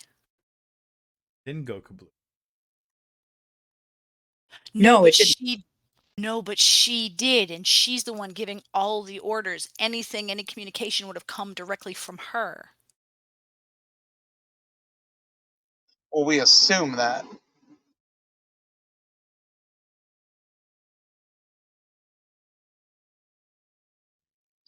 All right, I don't care at this point. It's getting late. I said I needed to go to bed at 10 on the dot. We're wasting time. I'll just continue with it.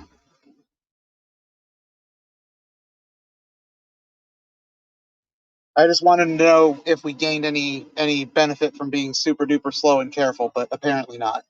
Well, no, super duper No, slow was because y'all were hacking into the proper access codes. The extra time was making sure that your hack wasn't detected. Right. So it sounds like Aladari's concern is legit, and yet it sounds to me as a player that we're still okay because of everything that Mike just said. So, I mean, Duro, if you want to just communicate that, what Mike just said that you would know as captain, I mean, that's all we can do, I guess. That is what I was planning on. I was just waiting for play to resume. All right, let's roll with it. All right, so to Aladari's assertion, Duro would say, it kind of defeats the purpose of a black site if every time a ship arrives, a new transmission is sent. Although the quartermaster droid also mentioned that they have received no word from the fleet in several weeks. Wherever these messages are being sent, perhaps they are not being received. So Tassara turns to Aladari. Does that assuage some of your concern? I didn't hear any of this. This is over the ECD, correct? No, this is on her comlink. Remember, she put her comlink up to Aladari and asked him Okay. to repeat what he had just said to her to Duro.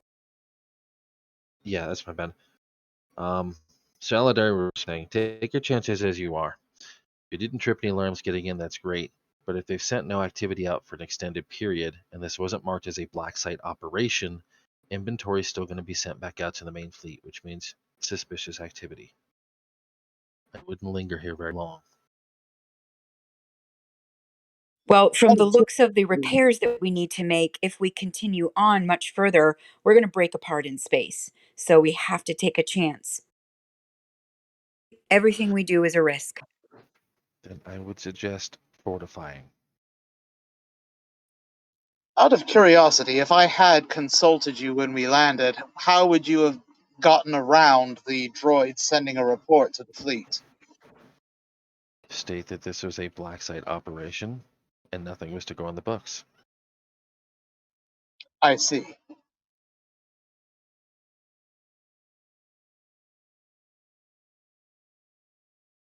Is there anything else, Aladari, that would be helpful to us? And I thank you for telling us what you told us. That was very helpful. But is there anything else we should know that hasn't been communicated? No, I think I heard enough. We'll see when I'm let outside.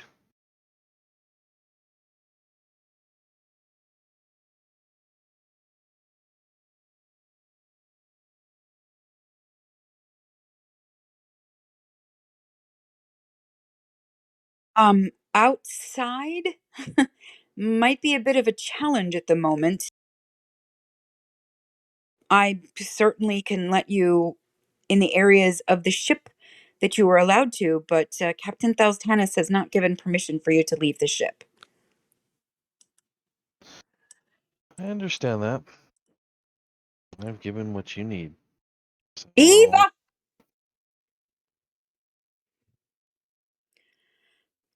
She takes a deep breath and she wipes her hand over her face, and you can see her pulling herself back together again from any anxiousness that she just experienced, and said, "All right, where would you like to go?"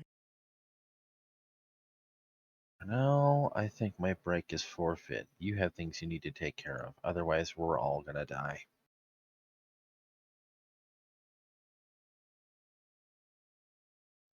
Yes, we're all going to die, but hopefully not today.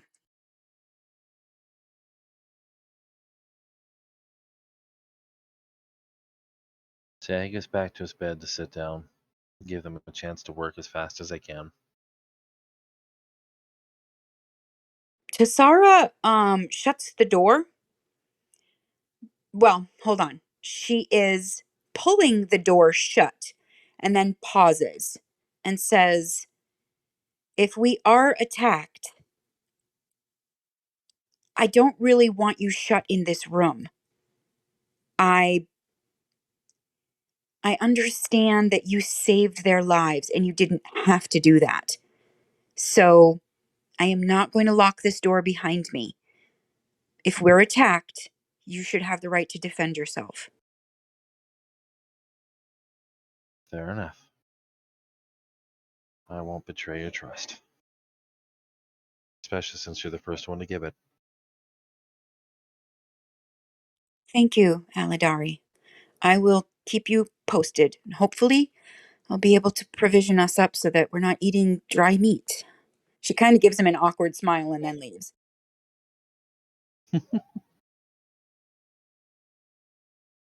She does shut the door, but again, she doesn't lock it.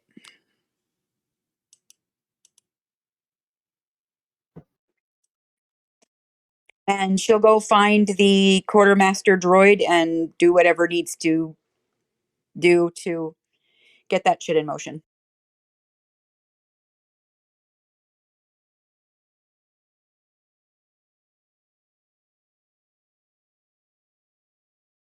Okay.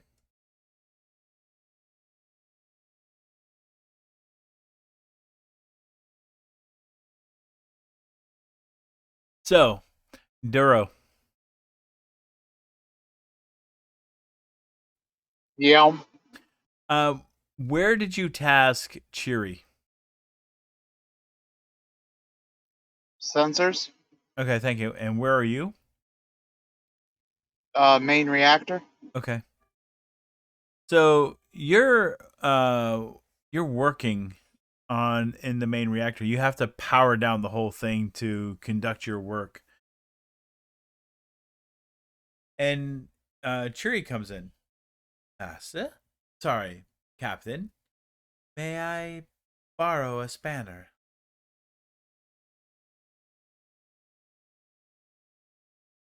Yes, take what you need. Something wrong? Do you not have your own toolkit? I don't have a spanner. I see.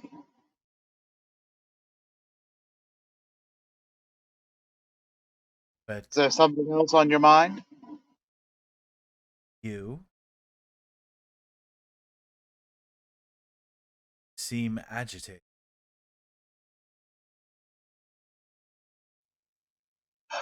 We shouldn't linger here too long, and I would like to get these repairs underway and finished as soon as possible. But remember, Master, the repairs will take as long as they are to take. We trust in the Force, right?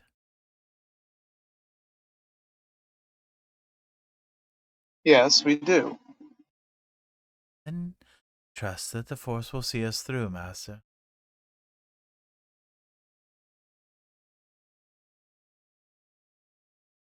And You're correct.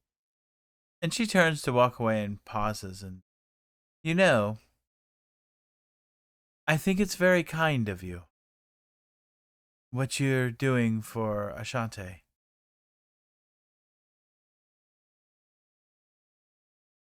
What do you mean? Any man is process of attempting to clone her a body. Assume that was by your permission, and it's a very kind gesture. Well, that was done behind my back. I knew nothing about it. Oh. I'm sorry, Master. She frowned slightly. I was trying to be kind.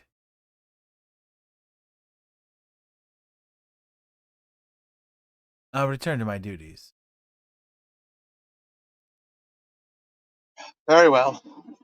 We may trust in the Force, but I would like to trust the Force to get us out of here as quickly as possible. Of course, Master. And she'll head off to go do what she's got to do.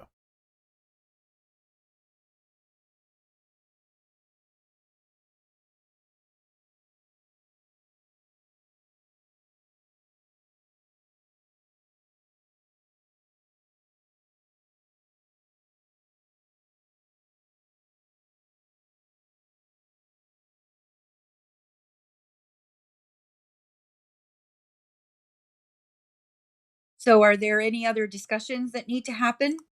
I mean, we got 14 minutes left. I mean, we can do a couple of short little scenes, but Duro's saying he's pretty tired. Right. That's sort of why I was like, are we storyboarding the rest of the repairs to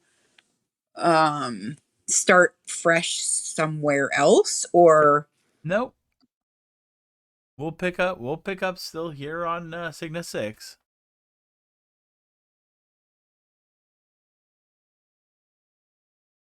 I mean, if you know Duro wants to jump off, I mean, he's obviously tied up doing repairs, that's fine, you know.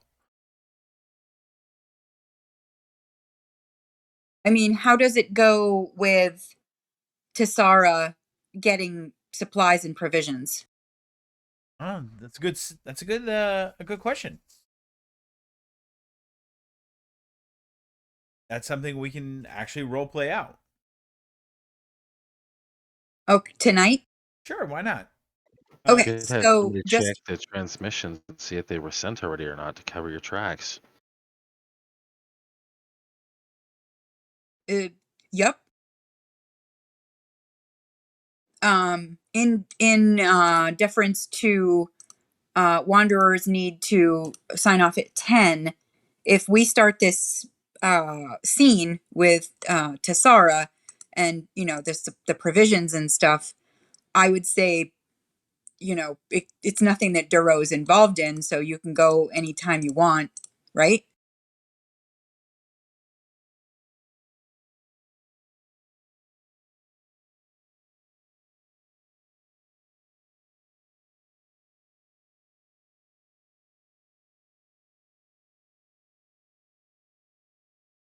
Okay. So Does anybody that does not have repair have computer use? I do. Okay, we kind of glossed over it. I'm not exactly sure what the interface was like to do our hack, but I did think of the fact, or did think of checking to see if the message was already sent, and if not, telling the droid that it's a black operation and not to send any reports and to keep it off the books. But again, I wasn't sure what the interface was like, and then I was trying to figure out what we already knew and didn't, and then I just threw my hands up and was like, "Fuck it, let's just go." But if Tessara wants to check that out while she's provisioning, she certainly can, especially if Aladari suggested it in character. I don't know if that was in or out of character. I was in character. So yeah, so if he suggested it, well, she can certainly try to do so. Yeah, absolutely. I can do that. Do you want me to roll computer use, Mike? Actually, I'd prefer you to go out there and talk to the droids. Okay. So she does have a black cloak in her room that she has used several times in the past. So she's going to go put that on because the uniform that she's got that Duro gave them does not give you real indications that it's, you know, dark side, I guess you want to say. And she wants to at least look the part a little more. So she's going to put on the cloak and then go out. Okay. Are you going alone? Pulling the party. Should I go alone? Well, time is of the essence. And there's nobody there to go with you, except Aladari.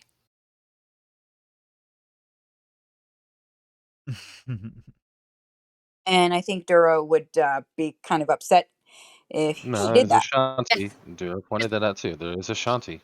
There is. Duro pointed out that there's Ashanti. And if you want Sith, hey, take the queen. Okay, so she will call Ashanti. Does she have a comm link? She does. She has Astra's comlink. Third Officer Kai, I would like to have you accompany me to go speak to the droids about provisions.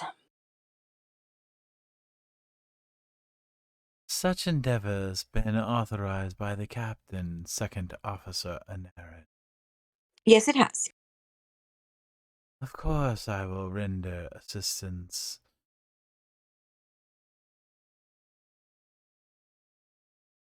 Fantastic. I'll see you at the exit.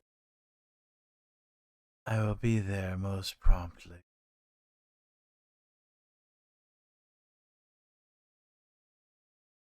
So Tessara shuts off the communication and she goes, I will be there shortly.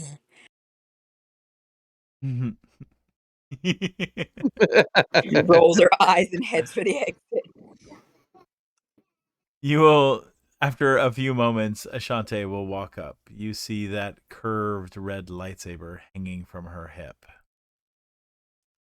Yeah, but it's not on, is it? Of course not. She cut her feet off. I was going to say, Jesus. It's just, you recognize it. You know it's a Sith blade. Excellent. You'll look more the part. Thank you. So Captain Thaltanis has given me permission to go find out from the droids about provisioning. I don't know how far we'll get. But all we can do is go ask. You are the ranking officer, Second Officer Anarin. I am merely here to protect your life. She says with a smile. What, no chucking me out the airlock? She grins. That honor would be reserved for the captain. Uh-huh. So she starts heading down the ramp. And Ashante will follow. Now, just to clarify, she has her lightsaber with her as well, but it's under the cloak that she's wearing, so it's not easily seen. Ashante's is displayed proudly from her hip. Okay, what droids do they see first? There's maintenance droids assisting with the repairs. You guys head down and walk over to the deckmaster droid. He turns to you. And he beeps at you. Do you speak binary? Really? Are you fucking serious with me right now? Ashante will turn to you. He would like to know what you wish. Okay, hang on. Hold up. Whoa. Out of character.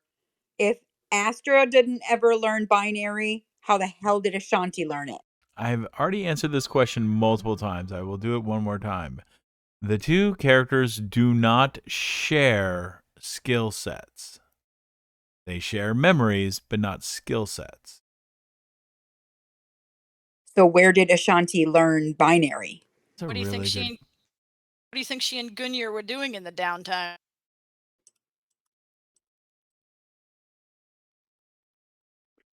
Buffering hardware. Okay, repeat what the droid that she said the droid said. The droid would like to know what it is you would like. Our quartermaster droid contacted yours for provisions. Is that arranged yet? The droid will beep back its answers, and Ashanti will translate. The provisions are being gathered. They'll be delivered within the next 2 to 3 hours.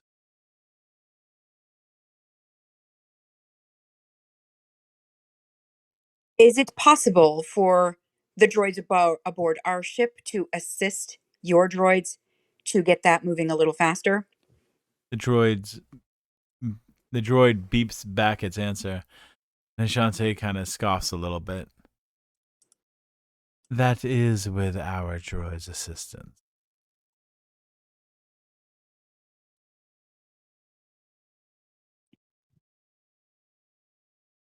Tessara looks slightly annoyed, but she nods her head.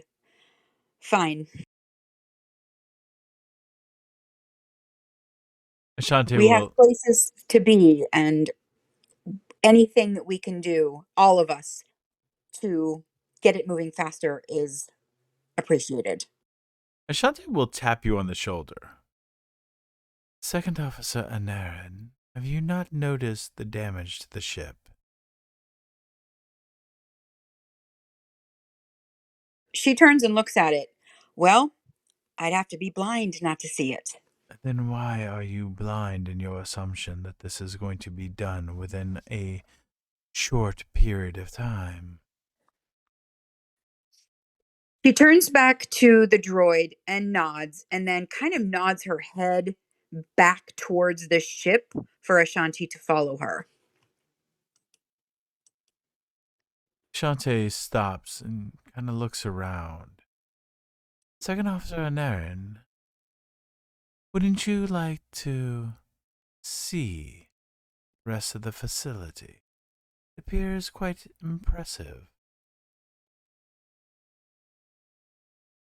Yes, and while we are having this tour, I will tell you the reasons. Good. If there's nothing else, droid, continue your work.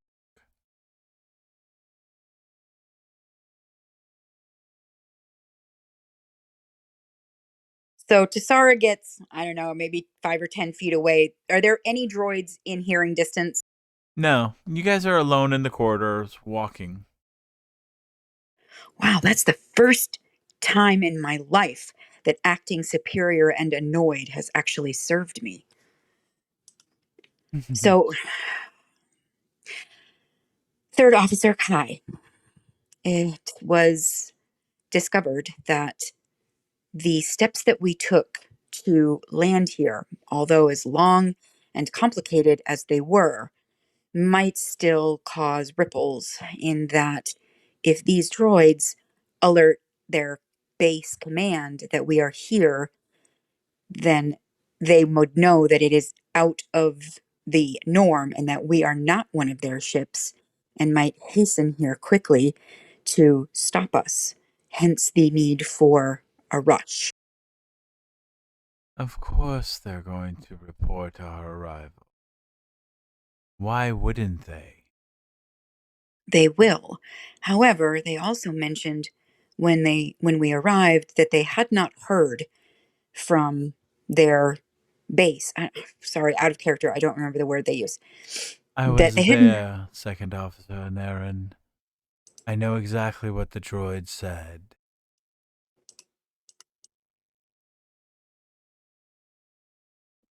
So you understand the need for haste? No,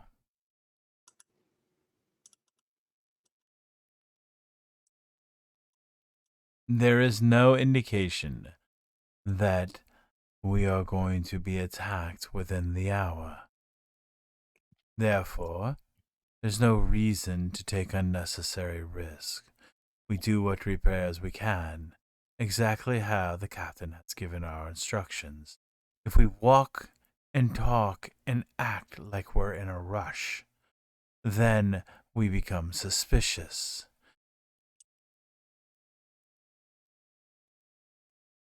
We have nothing to fear because we are part of the Queen's Royal Navy, or whatever they want to call it. That is all the droids will see. And of course they'll report our arrival here and what we did and how long we stayed. And you know what, Second Officer Anarin? No, but you're going to tell me. Of course I am.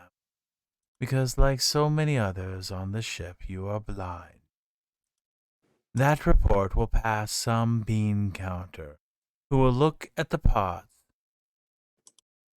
write up a manifest to have said parts replaced.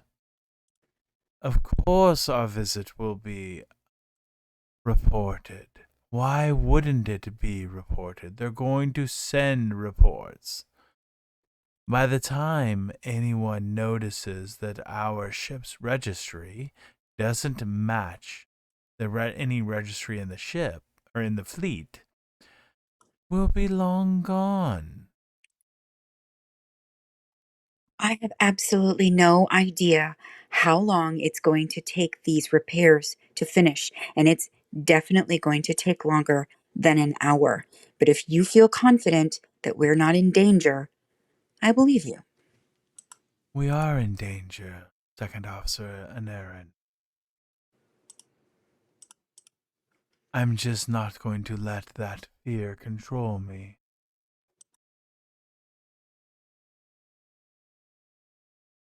I am just confident that our discovery will not happen in such a way that you fear.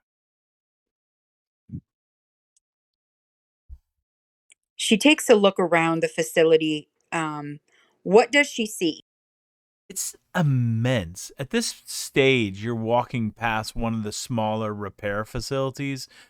You could park a freighter in here and it can be repaired with massive gantry arms, and it's pretty big, and you can see through to the next facility beside this one and the one next to it. They're all empty.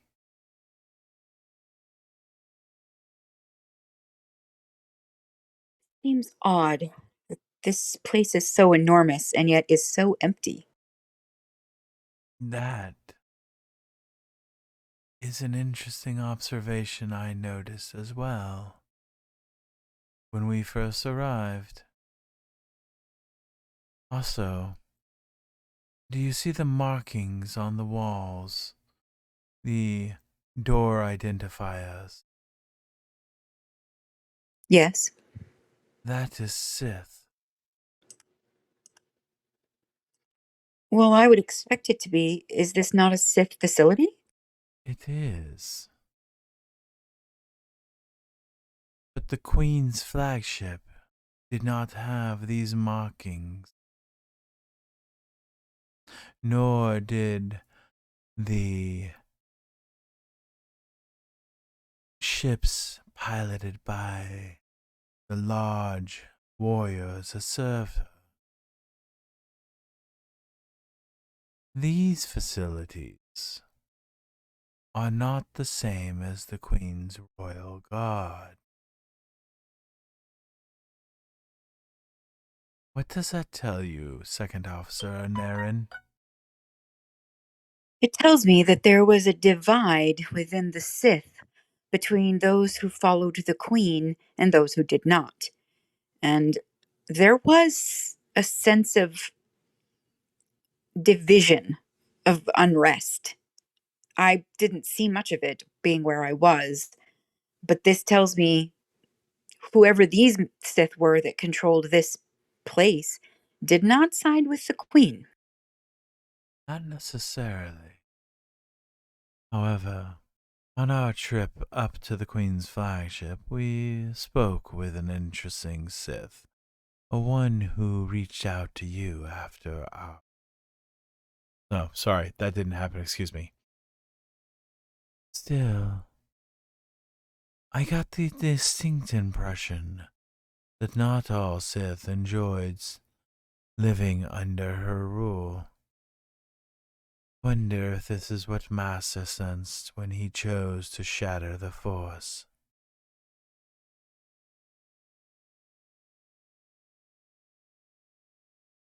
He turns and looks at Ashanti. She doesn't look surprised.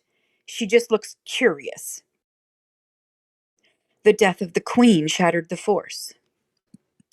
It did. Do you not feel it? Yes, there is a difference in the Force, but admittedly, I did not know exactly what it was. It's Master's will upon the entire galaxy. And yet I thought only Astral had that capability. Any powerful individual can influence the Force.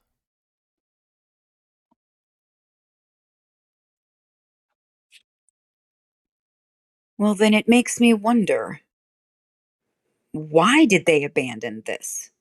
Why is this base not full of the Sith and only the droids they left behind? My conclusion is the fleet that has been assigned to this base no longer exists. Ah. So the reports that they'll be sending will be received, but by those already completely overwhelmed by the losses that were taken. Possibly. Or possibly the ships that are designed to receive said reports no longer exist. She nods and then she looks around. Well, I wonder what else they have here that nobody would miss if we took it. An interesting observation. Maybe we should continue our search and see what we find. Agreed. Your charge is secured. He hesitates just long enough. Cracks an eyebrow, but says nothing. Then We shouldn't be gone very long. lead the way, Second Officer Anarin. And Tassara starts walking. And on that token, we're gonna go ahead and wrap up. It's already 7 minutes late, and I see Duro still lingering, and he needs to go to bed.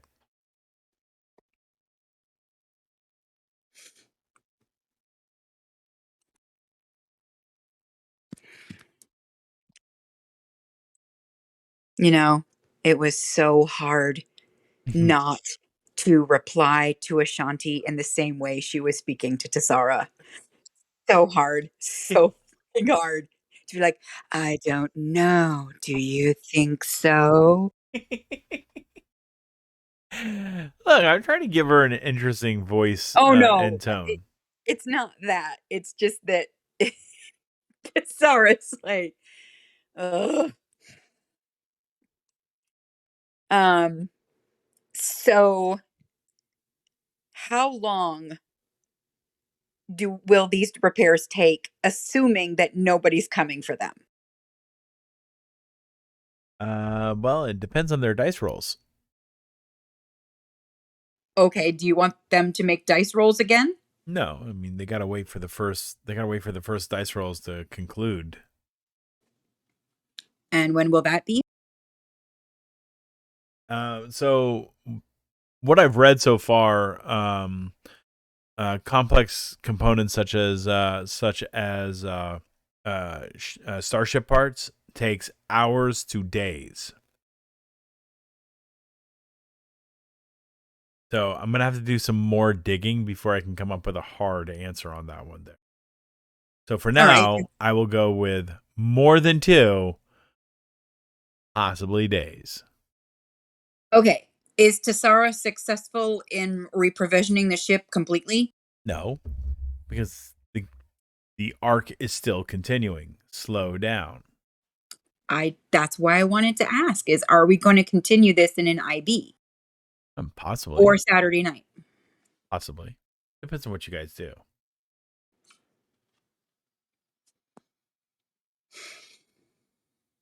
All right. That's all my questions for right now.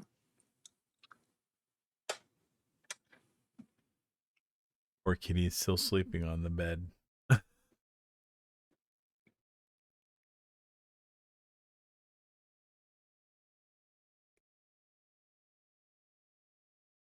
Anybody else have any questions?